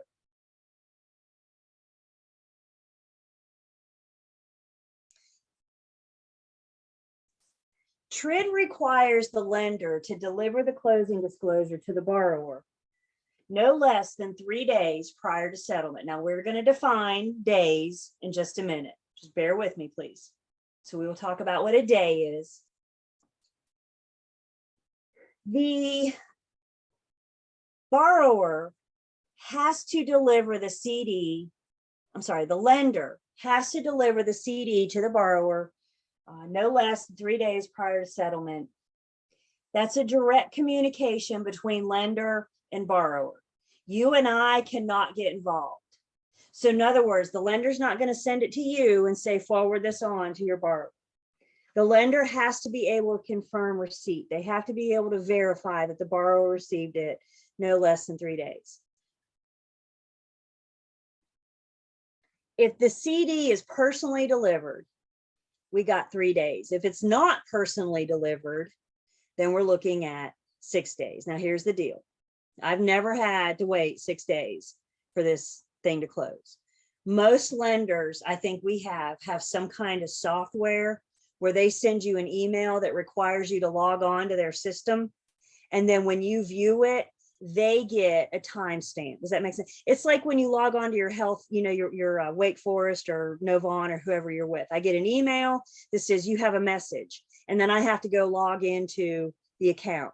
They have a very similar. They can see every time you access that. They can see that you reviewed the form. And then the lender is going to make sure, of course, that the borrower has signed it. So 3 days if it's personally delivered, or if they have proof. If it's not personally delivered, or we don't have that proof for that software, now we got to wait 6 days. My people that have had closings, have you had a closing delayed yet because of this rule? I see heads bobbing. Yes, not yet. You hear me say yet, right? It's going to happen. It's going to happen. I almost think it's a guarantee that we're going to have in our career at least one closing that's delayed because of this silly rule. And guys, there's absolutely nothing we can do about it. If we don't have that CD within 3 days, at least 3 days before settlement, we just got to delay closing. The lender can't do anything about it. You and I, the attorney, nobody can do anything about it. So in TRID world, let's talk about what a day is. Business days in TRID world do not count Sunday or national holidays. Saturday counts in TRID world. And when you count, you always start counting the day after receipt. So today is Tuesday. Is that right? I think it's Tuesday. So today is Tuesday. So let's say your borrower gets the CD today. Wednesday would be day 1. Thursday is day 2. Friday is day 3. What TRID says, if we get the CD today, there's no way we can close before Friday. Friday is the absolute earliest. That's day 3. What can we do as agents? We need to have these conversations with our buyers. As we get closer to closing, we need to have these conversations and say, you're going to get an email from the lender, and it is crucial that you access it, log in, and sign off on it so we can go to closing on Friday. If you don't feel like doing it until tomorrow, that's Wednesday. So now Thursday is day 1, Friday's day 2, Saturday's day 3. Good luck finding an attorney that's going to be open on Saturday. We know the Register of Deeds isn't open. So now we're actually closing on Monday. So we always start counting the day after receipt. National holidays, New Year's Day, MLK Jr. Day, Washington's birthday, Memorial Day, 4th of July, Labor Day, Columbus Day, Veterans Day, Thanksgiving, and Christmas. So if Friday were Christmas, again, we'd have Wednesday, Tuesday, Wednesday, Thursday, went backwards, Saturday, because we don't count Friday because it's Christmas. No attorneys open on Saturday. Now we're closing on Monday.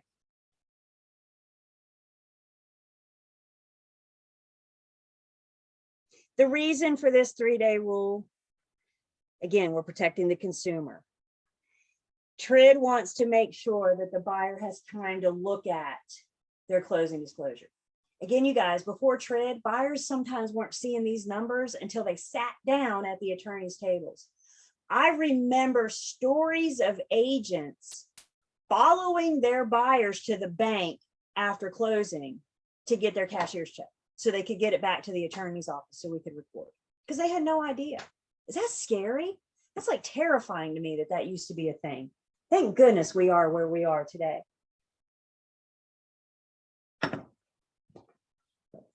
So with TRID, or closing disclosure, excuse me, it's the lender's responsibility to comply with TRID. Again, we need to have a general understanding because we're the front lines with the buyers. I mean, who do your buyers call when they have a question about everything? They call us, right? And that's what we want them to do. So if we have this general understanding about TRID, then we can help move the process along, help keep things going. The attorney doesn't get to make the decisions about the loan package. The lender instructs the attorney about how they want their loan package handled.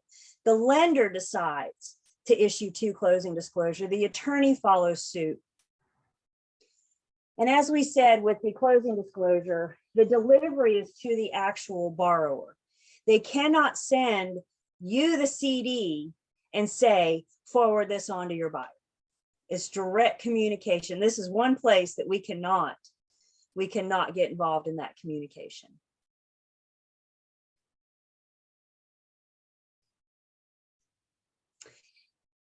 The closing disclosure that the buyer gets from their lender is not the end all be all. Have a conversation with your buyer that what they get from the lender is going to be close. Once the buyer signs off on it, the lender and the attorney work together and put their finishing touches on things. The attorney will send us the closing disclosure to review, check it for accuracy. And once we're good with the numbers, we tell our buyers how much they need to bring to closing. So we call them and say, I need to get you a cashier's check or a wire transfer for this amount down to the penny. So tell your buyers, when you get this email from the lender, don't run to the bank just yet. Give me just a second to review it. I may not get it until tomorrow or the next day. I'll get it before closing. One of the last closings I had, the lender actually font was like this big, bold, and all red. Do not go to the bank until you've talked to your broker. I thought, oh, thank you, lender. I appreciate that so much. That buyer was actually my husband's niece. So I kind of had an inside with that buyer that I don't with other buyers. That's how I got to see that email. She was like, wow, look at the font on this. And I was like, that's beautiful. Thank you, lender. So again, just helping to educate our buyers through the process, making sure they understand, what to do when. That's a big part of our job, guys, keeping these gears going so we can keep everybody moving towards closing. Once the lender sends the closing disclosure to the borrower, there may be some changes. Things can, like I said, the lender and the attorney still have to put their finishing touches on things. So once the lender sends that to the borrower 3 days before settlement, there can be some changes. Some changes are okay, some changes are not. If any of these changes happen, the lender has to update the closing disclosure, issue a new one, and have a new 3-day count. So if the APR, annual percentage rate, increases, if there's a change in the loan product, in other words, if 3 days before settlement, your buyer decides they want to switch from conventional to FHA, it's going to require a new, I know that makes me so, I guess it's a thing because we're talking about it. So, if they change their loan product, or if the lender adds a prepayment penalty, they issue a new CD, and we have to have a new 3-day count. APR, loan product, and prepayment penalty. These are the only 3 changes that require a new 3-day count. Anything else changes. We got to still provide an updated CD, or the lender does, but we don't have to do the new 3-day count. So any changes that occurs, let's say you're reviewing the closing disclosure and you see that the amount of the home inspection is wrong, or you see the prorated taxes aren't right, or something's missing. We reviewed a closing disclosure in my firm the other day. This got brought up at our sales meeting. There were like 3 duplicates on the thing. They got charged 3 times or twice for the home warranty. They got charged twice for the home. Like, what the heck is going on here? That didn't require a new 3-day count, but we still had to report it because that's the best interest for our buyer, of course, to make sure they only pay for that stuff once and not twice. Unbelievable. And the third category of changes that we can see from the closing disclosures, things that happen after settlement. About the only thing I can wrap my brain around after settlement is if there's a misspelled name or an incorrect address, just some kind of typo. Because pretty much once it's done, it's done. I'm sure there's some other examples out there. Again, it's not going to require a new 3-day count. Closing's already happened.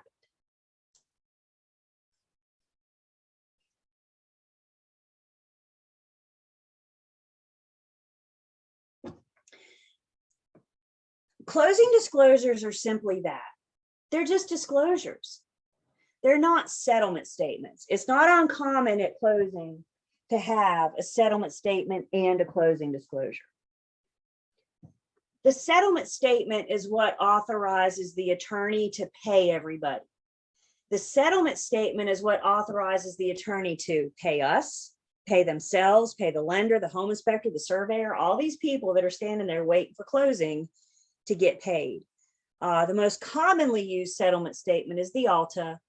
But again, the attorney and the lender can use whatever settlement statement they want. So the whole point of the closing disclosure is to disclose the cost, disclose the figures. The settlement statement allows the attorney to disperse the funds after settlement.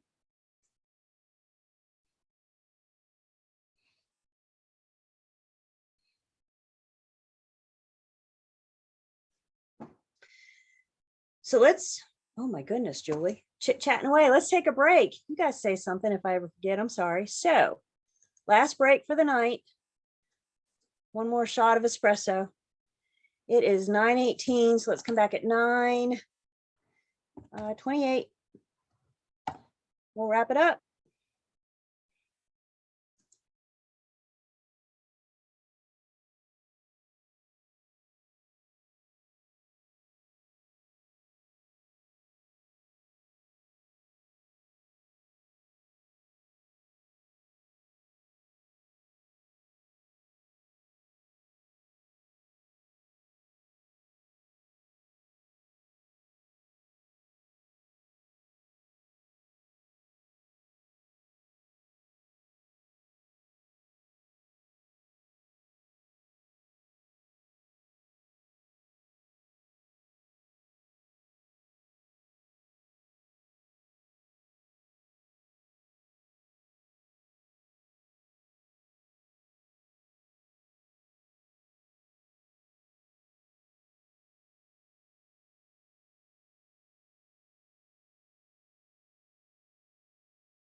We're back. Get you guys for one more hour. If you guys, if my digital people will look in your chat, one of your peers, you should see the loan estimate. So you can see that sample. You guys have that? I always thought the digital had it. Clearly I'm wrong, but now I know. So my digital people can kind of see what that looks like.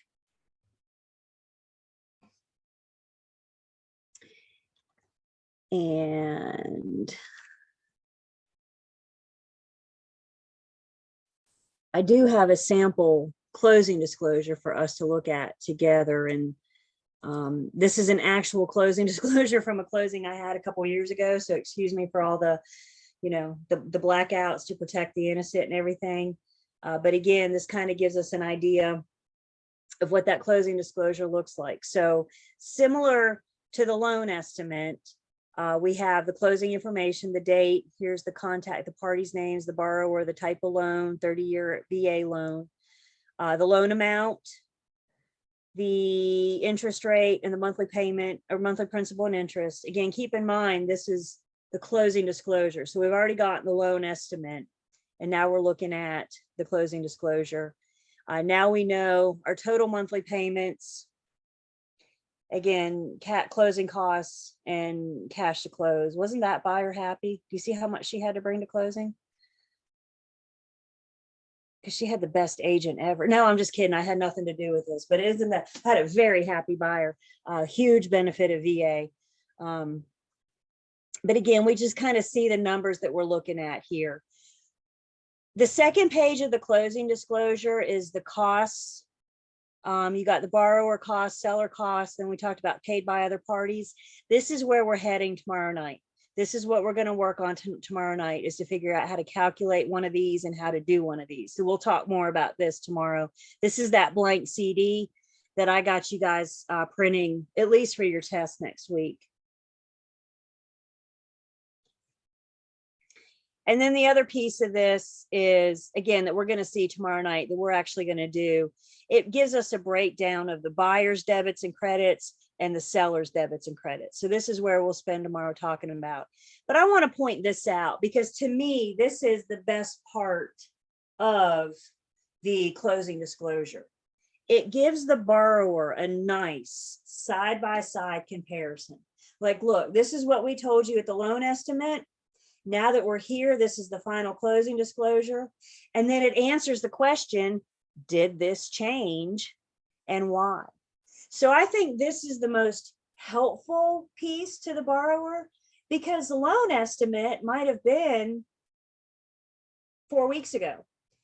They may not remember what they were told 4 weeks ago. So they could go back to their files and try to find it, but this gives them a nice side-by-side comparison right here. So again, this is where we're heading. This is what we're going to work on tomorrow. The other thing I want to show you guys, again, from this transaction is that ALTA, that settlement statement. So if we were to sit down and compare this to the closing disclosure, the numbers that we're looking at should be the same. And again, the difference in the settlement ALTA statement versus the disclosure, this is what the parties sign and give the attorney the authority to disperse the funds. So everybody that's waiting there to get paid, including the seller, the attorney has to have permission, and that's what we're looking at with the ALTA. So thank you again for sharing that. I know it's hard when you can't see it. Questions about the loan estimate or the closing disclosure?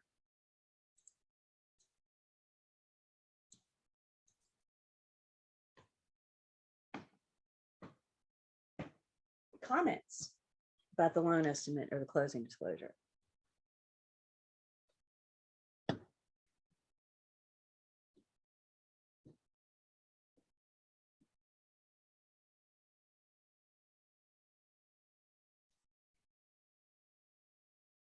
Okay. So TRID's a lender law. TRID involves the lender and the borrower. Why the heck does the broker care about it? Well, we got some responsibility. We do have some responsibility when it comes to this lending transaction, this TRID. First off, we have the duty to make sure that the buyer receives an accurate closing disclosure.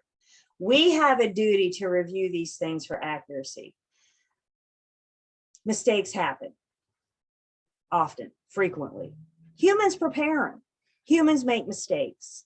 The thinking is that the more sets of eyes we can put on this, the better chance for accuracy we have. Guys, we as brokers, this is one of the biggest duties that we owe our buyers and sellers, is reviewing their final closing disclosure for accuracy.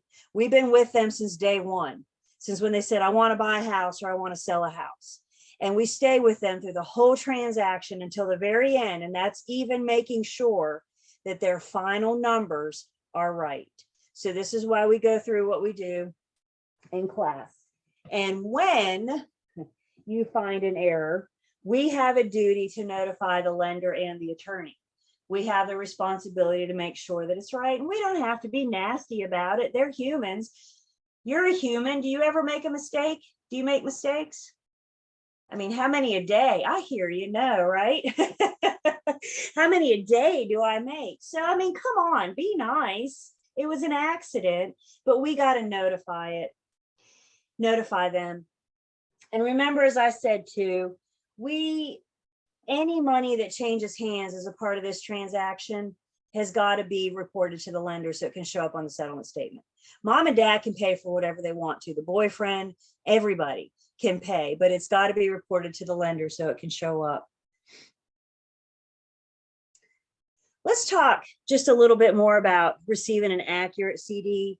We're going to learn in just a bit that we have a duty to verify things that we should reasonably know, things that we should be able to verify. So for example, when I get my hands on the closing disclosure, the first thing I look at is sales price, due diligence fee, earnest money, seller pay closing costs. Where am I getting that information? How can I verify that it's right? I mean, I can look at it and say that number looks good, but how do I check it for accuracy? See Mal's moving. Anybody want to be daring and unmute? Yep, we're getting it in the chat. I'll take it. We need to pull out that contract. That's how we verify the sales price, due diligence fee, earnest money, all those numbers that we agreed on when we went under contract, and any amendments that we made afterwards. That's what we need to review for accuracy. Any invoices that you come in possession of, for example, the home inspector will send you the invoice for you to send to the attorney. So now that you have possession of the home inspector's invoice, can't you check that for accuracy? I mean, you got the invoice in your hand, so you have that. By the time I'm done with you guys, you'll know how to prorate taxes. You'll know how to do interim interest. You'll know how to just add, just straight line add. So can't you check that for accuracy? I'm not kidding. When I get the closing disclosure, I pull out the sales contract and my calculator, because those are the two things that I know that I can verify. Just to give us a quick example of something that we may not be able to verify, I probably wasn't privy to the conversation that my buyer had with the lender. So when the lender said, these are my charges and these are my fees, I probably don't know that. I'm not going to be able to check it for accuracy. However, once you do enough of these, you should be able to look at it and make sure that nothing seems outrageous. You know, I think a typical loan origination fee is going to be 1%, 2%, for example. So if you see like 15, you should have a red flag goes up that something's not right. You guys see what I'm saying? I can't tell you it's accurate, but I can say 15 is like, oh my gosh, that's too much. So once you do enough of these, you kind of start to learn what to look for. Listing agents, when you get your seller CD, verify your commission. Are there mistakes made in commission sometimes? Everybody shake your head. Yes, it happens. Buyer's agents, you may not have access to the seller's CD to check your commission. So as a buyer's agent, you still need to verify your commission. If you have a good relationship with the listing agent, call them. If you don't, then call the paralegal and just say, I just want to make sure that the commission is right. Yeah, I was a listing agent once. They sent over my seller CD. No commission anywhere. The buyer's agent was Mike. And I called the paralegal and I said, Mike and I want to get paid. And she said, and I quote, whoopsie. What would have happened? I mean, that's an open-ended question, but what would have happened if I'd not have caught that?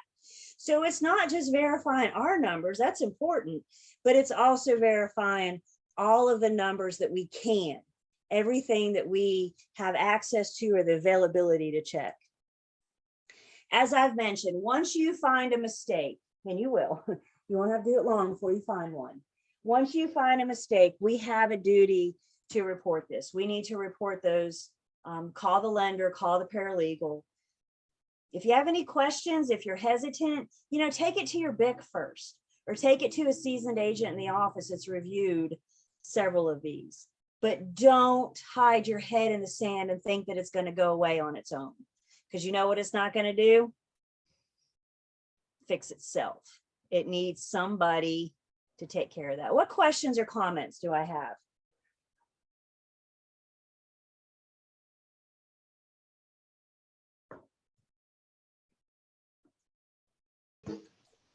Hey, Julie, I just want to clarify, the seller CD will also come from the lender?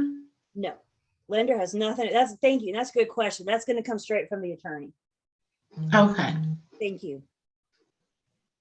So yeah, the lender will send the borrower theirs, and then the attorney is going to send both seller and buyer CDs to us.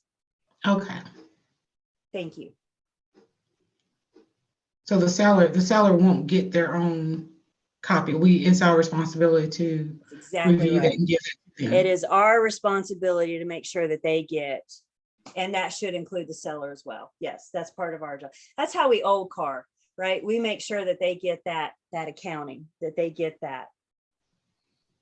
So we check it, and when we're good with it, then we can set it on to our sellers and buyers. Tell the buyer how much to bring, and hopefully tell the seller how much they're going to get. Mm-hmm. Fingers crossed. Could it be that we have to tell our seller they have to bring money? Yeah. Yeah, sometimes that happens. Hopefully we discovered this way back in the day when we listed the house and we asked them about their outstanding debts. Hopefully this has already been discussed, as opposed to it being brand new information the day before closing. Mm-hmm. Thank you. Thank you.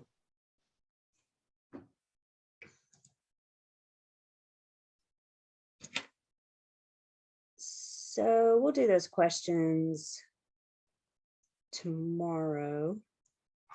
We'll talk about that tomorrow. So what I kind of want to do, I just kind of want to introduce us to the closing disclosure, kind of talk about what we can expect to see. Again, if you can print this before tomorrow, I think that's more than helpful on the section 6B. We will do one of these tomorrow. You'll have another homework recommendation. I got lots of practice for you, learn, test, pass, and you will be able to use one of these for your test. So a hard copy, I can't let you use, like this is digital, you could fill this out, but I can't let you use that for your test. That's why I need you guys to print it. Again, if you can't print, please let me know like tomorrow so I can make arrangements to somehow get that to you. So what we're looking at with the blank CD, pages 1 and 2. And the first page of the blank CD is all debits. And it's money owed to third parties. Always a debit on page 1, and always money to third parties. So we start, well, let's start here. You got your borrower paid columns, your seller paid columns, and then this paid by the others. So when mom and dad pay for the home inspection, this is where this is going to show up in this column. Borrower paid and seller paid debits can either be paid at closing or before closing. So even if they've already been paid, they still have to show up on the closing disclosure, because any money that changes hands as a part of this transaction has to show up on the CD. So for example, the appraisal is always paid before the appraiser will go out. Yes, appraiser's not going to go do their thing until they've been paid. So even though we're not going to pay it at closing, it still needs to show up on the closing disclosure paid before closing. Same thing with the credit report fee. One thing we'll look at tomorrow night, I got a nice little handy dandy worksheet that I'm going to provide you guys that actually breaks down. We'll have a discussion about who's responsible for paying what. What are things that are typically the buyer's debits? What are things that are typically the seller's debits? And we're going to see that the appraisal fee and the credit report are generally what's called POC, paid outside of closing, but it still has to show up. The first section, and I think spending time with the closing disclosure is, I mean, one, helpful, will get you through your test, but also to hunt and peck and look for stuff. So you can see it's broken down into different sections, A, B, C, etc. The first section is our origination charges. If there's any discount points, if there's a loan origination fee, if we have something else that's not listed here, like for example, an application fee. That's why we have these blanks that we can fill things in. So maybe it's something unique to this transaction that didn't make the pre-printed version.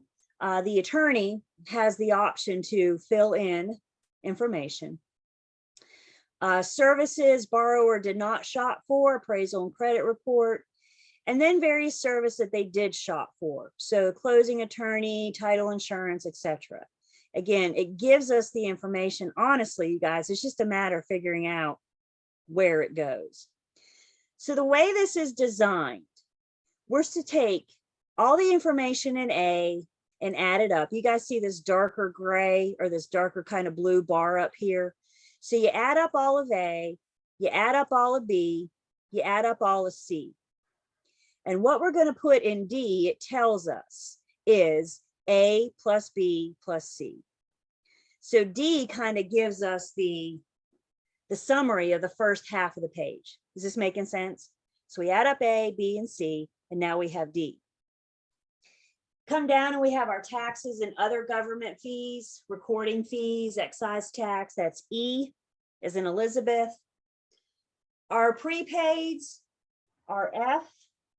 There's our homeowner's insurance. We're gonna pay for the first year of homeowner's or the buyer is gonna pay for the first year of homeowner's insurance at closing. Insurance is always paid in advance. I'm getting ready to make my car insurance payment next month. Actually, yeah, next month. And that's going to cover me for, you know, the first 6 months of the year, right? So you always pay insurance and you're paying for time in advance, coverage in advance. Homeowners insurance is the same. Mortgage insurance premium is our PMI. If there's private mortgage insurance, prepaid interest, interim interest, we'll talk about that. Not really sure what the property tax is about. I've never seen that used.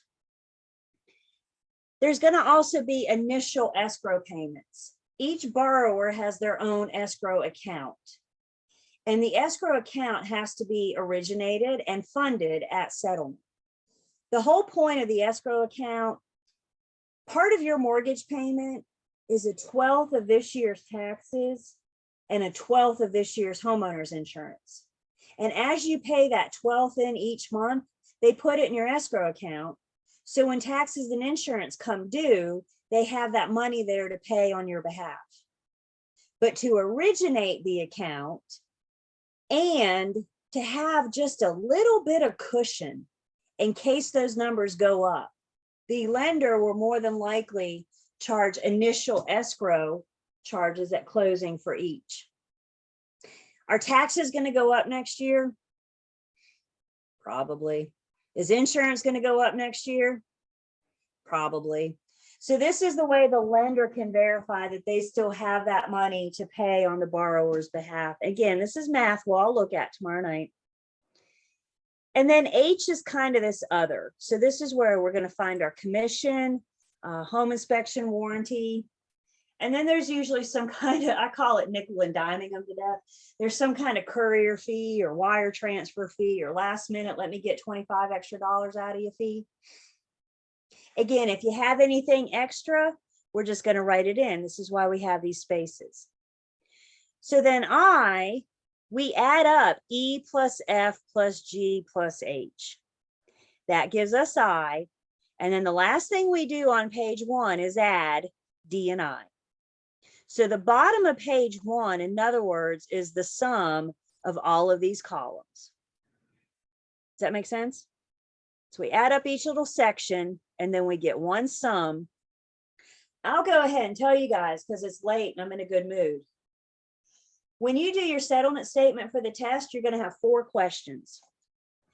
The buyers bring to closing J and the sellers bring to closing J are 2 of your test questions.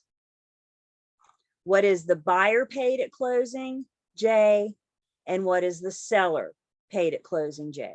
Now for our purposes, I don't really care about these other columns, but we still need to discuss them so you know to look out for them in the real world. But for your test, all we care about is the tally of page 1, borrower paid at closing, and the tally of the seller paid at closing. That's page 1. All debits, all money paid to third parties. You're not going to have a debit to the buyer or the seller on page 1. You're not going to have a credit on page 1. All debits, all third parties. Questions so far?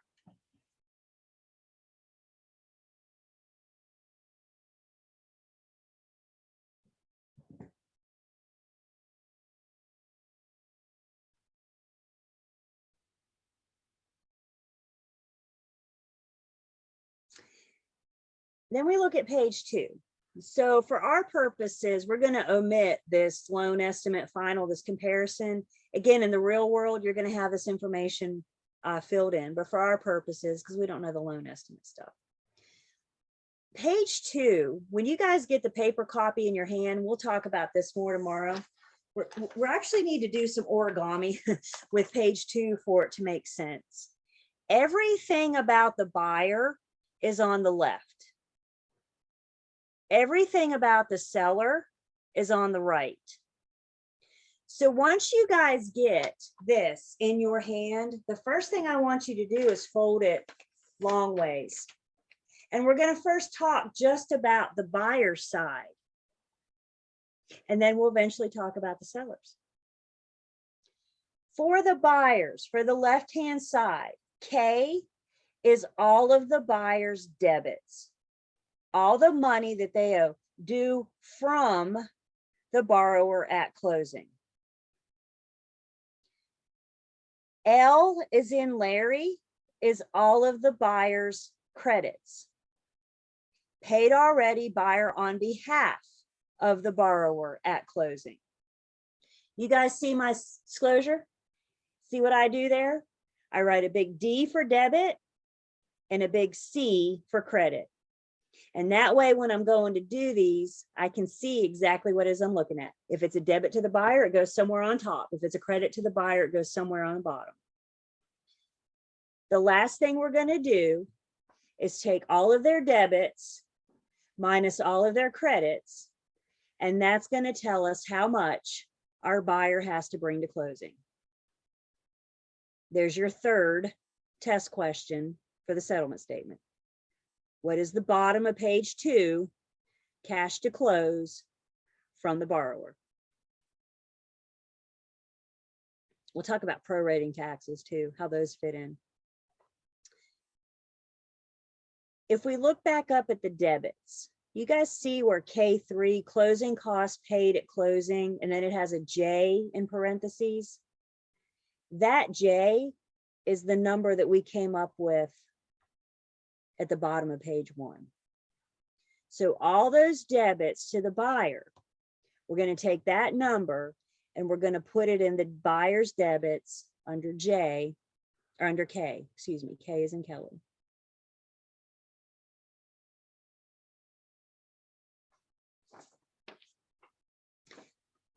Then we take our closing disclosure and we fold it longwise and we look at the right-hand side. M is in Mary is all of the seller's credits due to the seller at closing.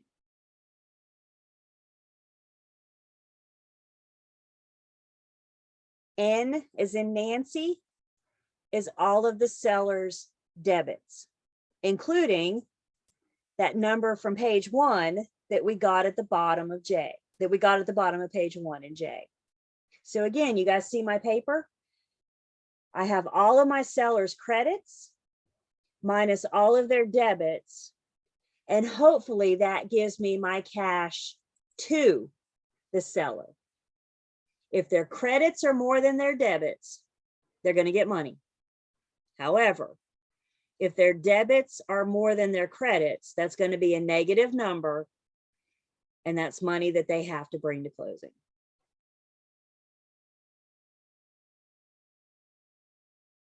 So page 1, all debits to third parties. Page 2 is actually breaking the figures down between buyer and seller. Buyer on the left, seller on the right. Debit minus credit, credit minus debit. Tomorrow night, we're also going to talk about prorating. Prorating taxes, for example. A true proration is a debit to one party and a credit to the other. And we're going to learn how we determine who gets the debit, who gets the credit, who owes whom. But once we get that prorated amount, another trick I have for you guys is what I mean by origami. Now we got our closing disclosure, and instead of folding it longwise, we're going to fold it halfway like this. So my true proration is either going to be a debit to the buyer, credit to the seller, or credit to the buyer, debit to the seller. You guys see what we did there? Buyer on the left, seller on the right. And when I'm prorating anything, I'm looking at a credit to one party and a debit to the other. So for example, if our proration shakes out that the buyer owes the seller for taxes, it'll show up in K as a debit to the buyer and M as a credit to the seller. HOA is one of those things that's not in here. So if we deal with HOAs, we just need to do a write-in. Quite frankly, I don't care where in K and M you put it, just get it in K and M if it's a debit to the buyer and a credit to the seller.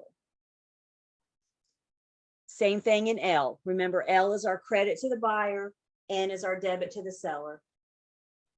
So we have our place down here for taxes. Guys, again, for our purposes, they're not going to give us the breakdown of city and county and special assessments. We may see this broken down in the real world, but for our purposes, I just need an amount.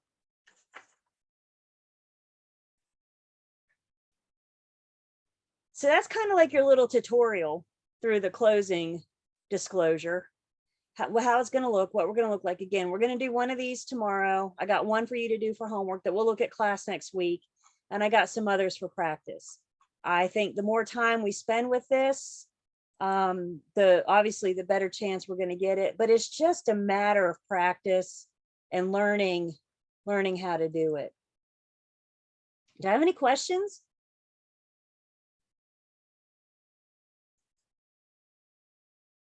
Oops.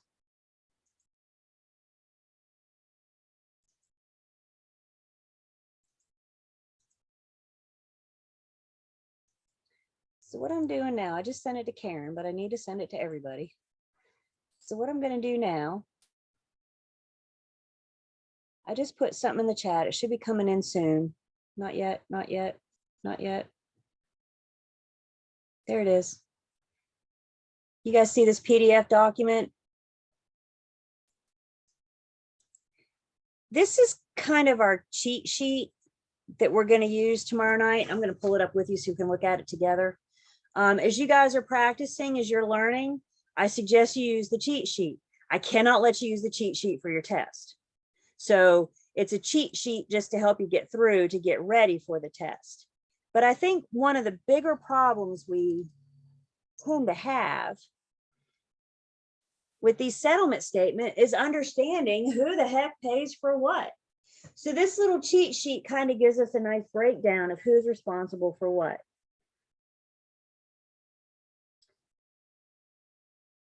The seller is typically responsible for paying commission. What do I mean by typically? Always charge the seller commission unless you're told otherwise. Always do what the problem tells you. But if the problem just says commission 6%, we need to know that that's going to be a debit to the seller. The seller is responsible for paying the deed preparation fee. The seller pays to have the deed prepared.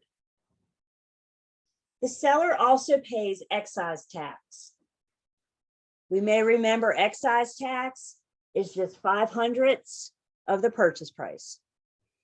We'll see this again tomorrow. Take the purchase price divided by 500, round up to the nearest whole dollar, and there's your excise tax. I always say if you can remember your alphabet, you can remember commission, deed prep, and excise tax, CDE. So as you start singing your alphabet, sing commission, deed prep, and excise tax. That helps us identify those things that the seller is going to be typically responsible for. In addition to CDE, the seller is responsible for their liens, paying off their mortgage, paying off their liens, anything that's delinquent.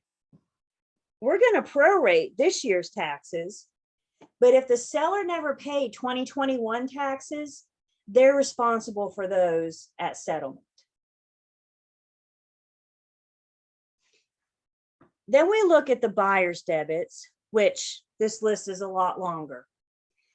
Any inspections, anything that they do during their due diligence. Depending on where you are in the state, and I learned this the hard way when we went on Zoom. I've been in this little triad bubble until we got to Zoom, and all of a sudden everything opened up to me. Here in the triad, in four-year exams, most of our inspectors will allow the buyer to pay at closing.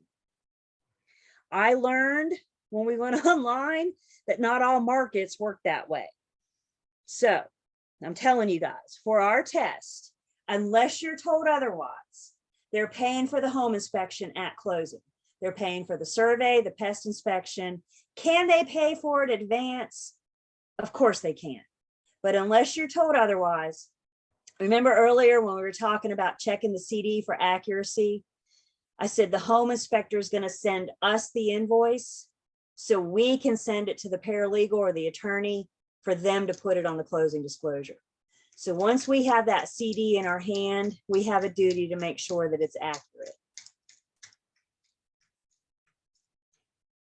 The buyer's going to pay for homeowners insurance. We just said that they got to pay for the first year so they can be covered for the first year. Year 2 will be escrowed and the lender will pay that on their behalf. Anything related to the buyer's loan. Think about what the seller has to do with the buyer's loan. Absolutely nothing. So anything related to the buyer's loan, loan origination fee, discount points, interim interest, we'll talk about that tomorrow, PMI, anything related to the loan is going to be a debit to the buyer. The buyer pays to have the deed and the deed of trust recorded. Now I want to go back for 1 second because this tends to be a problem topic. So let's make sure we're clear. The seller pays to have the deed prepared. The buyer pays to have the deed recorded. Does everybody see that? Let's talk this through. When the attorney is getting the deed ready for closing, it's still the seller's deed. So they get to pay to have it prepared. Once we go to closing and that deed changes hands, whose best interest is it to get that deed on record? Their brand new deed, the buyer. So they're going to pay to have it recorded. The seller pays to have it prepared. Again, I hate to say that they like to trick you, but we need to make sure that we see that difference between prepared and recorded. The deed of trust is just our mortgage. That's the lender's best interest to get that recorded. So the lender lets the buyer pay for it. So the buyer gets to pay for both recording fees. Any questions on that?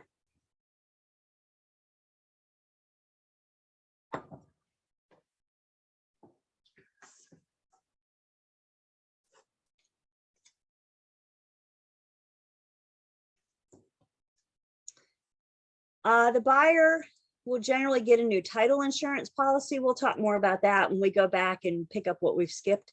So we'll talk more about title insurance. What I need everybody to understand right now, if a lender's involved, there's two policies, one for the buyer and one for the lender. But this is where the confusion comes in. You guys see where it says owner's policy? This is the new owner. Title insurance doesn't protect the buyer until they have bought. So it's an owner's policy for them. They get to pay for it at closing, but coverage starts when that deed when that deed changes hands and it records. So when you guys see owner's policy, the seller's long gone. We can't really call them the buyer anymore, can we? They are now the owner, and that's who title insurance is protecting. Title insurance covers the owner for as long as they own the property. They cover for the lender for as long as they have an outstanding loan. Once you pay the lender off, they're out, they don't care. The survey, debit to the buyer unless we're told otherwise. Closing attorney fees, the buyer hires the attorney, thus the buyer gets to pay those attorney fees. Those advanced escrow deposits, we'll look at that math tomorrow. Lenders generally want a couple months to have in reserve in case those bills go up. And then also buyer debit, we have those items that are paid outside of closing, POC. On the closing disclosure, they're going to show up as a buyer paid before closing. Again, for our purposes, I don't care about that column. If you want to put it on there, that's fine. Just make sure you get it in the right column. Make sure we don't put it in the paid at closing because they've already paid it. So we don't want to double charge them for that.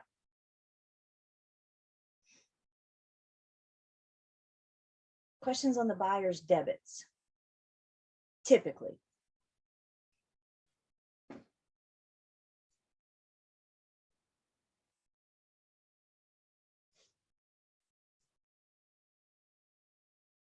Then we got some things that are going to be credits to the buyers. Earnest money deposit, we'll get to due diligence in a second. Earnest money deposit at settlement is going to show up as a credit to the buyer. When we went under contract, we told that buyer the earnest money and the due diligence will be credited back to you at closing. So now that we're here, we need to make sure they get their money back. And then another credit to the buyer is going to be the loan. So let's talk about this for a second. The settlement statement or the closing disclosure, let's think of it as a snapshot of today. Today being the day of closing. All the money that's changing hands, the whole thing that's going down, that's our snapshot of today. That's our closing disclosure. The lender is bringing the loan on behalf of the buyer. The buyer can't buy the home. They cannot fulfill their promise to the seller until they have all of the money, their down payment plus their loan amount. So today, on the day of settlement, the loan is going to show up as a credit to the buyer. The buyer is going to spend the next 30 years paying the lender back. That's a whole agreement. You bring me money to closing, I pay you back in the next 30 years. So any loan, here's our prorated, kind of a breakdown, whether or not they've been paid. Credit one party, debit the other. We'll prorate tomorrow. Julie? Yes. So you get the due diligence back at closing? I always thought that due diligence was just throwaway money that the seller always receives. Yeah, they do. And we're not going to give it back to them, but we are going to debit the seller and credit the buyer. So it's considered a double entry item. Let's think about this. The buyer already paid it once when we went under contract. I know it's late, and I know a lot of you will tell me you don't have an accounting brain, but I bet you do. What's the opposite of a debit? How do we clear out a debit? With a credit. So let's think about what happened when we went under contract. Didn't the buyer hand the seller a check? The buyer lost money, the seller received money. So now that we're at settlement, we need to reverse that. And the due diligence will show up as a debit to the seller and a credit to the buyer. Does that? Good. Other double entry items we have, the big one is the sales price. Credit the seller, debit the buyer. Isn't that the gist of our 16-page offer to purchase and contract? I promise to pay you X amount in exchange for the property. So now we're here. I got to give you that money. Credit the seller, debit the buyer.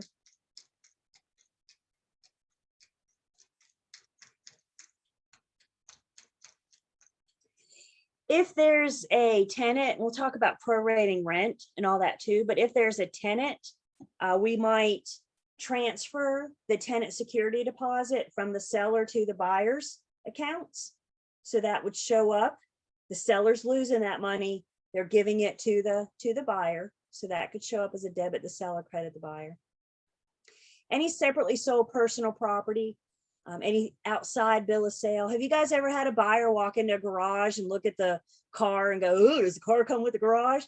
Well, everything's negotiable. Everything's got a price tag on it, right? So money talks, and then they usually laugh and we go on. But if we have an outside bill of sale, if you know, the car, the John Deere, the living room furniture, whatever, we can do that separately.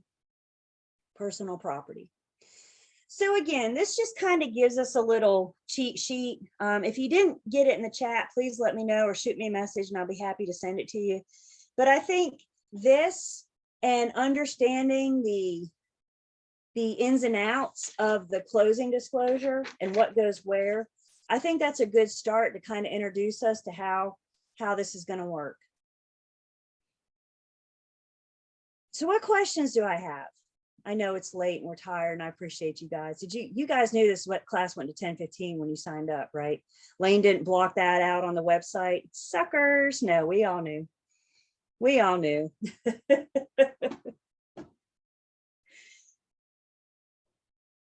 What questions do I have about today? It was a big day.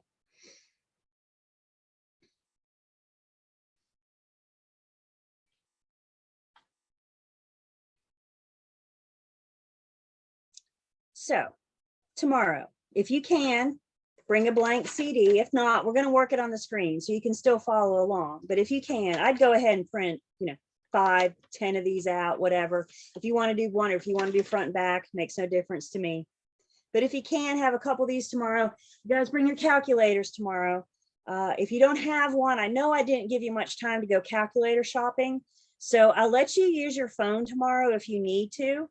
But does everybody understand you cannot use your phone for the test? Thumbs ups, head bobs, some kind of acknowledgement that we hear what I'm saying. Okay, all right. So again, if you have to use your phone tomorrow, I get it. Just Amazon can have you a calculator here by, Thursday, well before your test. What did we do before Amazon? Like had to go to a store and stuff. Ugh.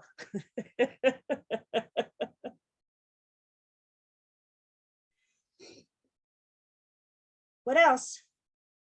Tomorrow's the big math day. So that's what we have to look forward to. It is what it is. All right. There are 6 math questions on your test. 4 of them are the settlement statements. And then you're going to have 2 standalone proration problems. So learning how to prorate is going to get you like 3 of those test questions. So we'll definitely spend time on that tomorrow and get you guys plenty of practice. I don't believe I have anything else left to say tonight. So we're going to boogie a few minutes early. You guys have a good evening. Have a good day tomorrow at work. I hope you have a productive day no matter what you do tomorrow. And we'll jump back on at 5:15 on the dot and pick our calculators up and get to going. Sound good? Sounds good. Y'all have a good night. Sleep fast. Thank you.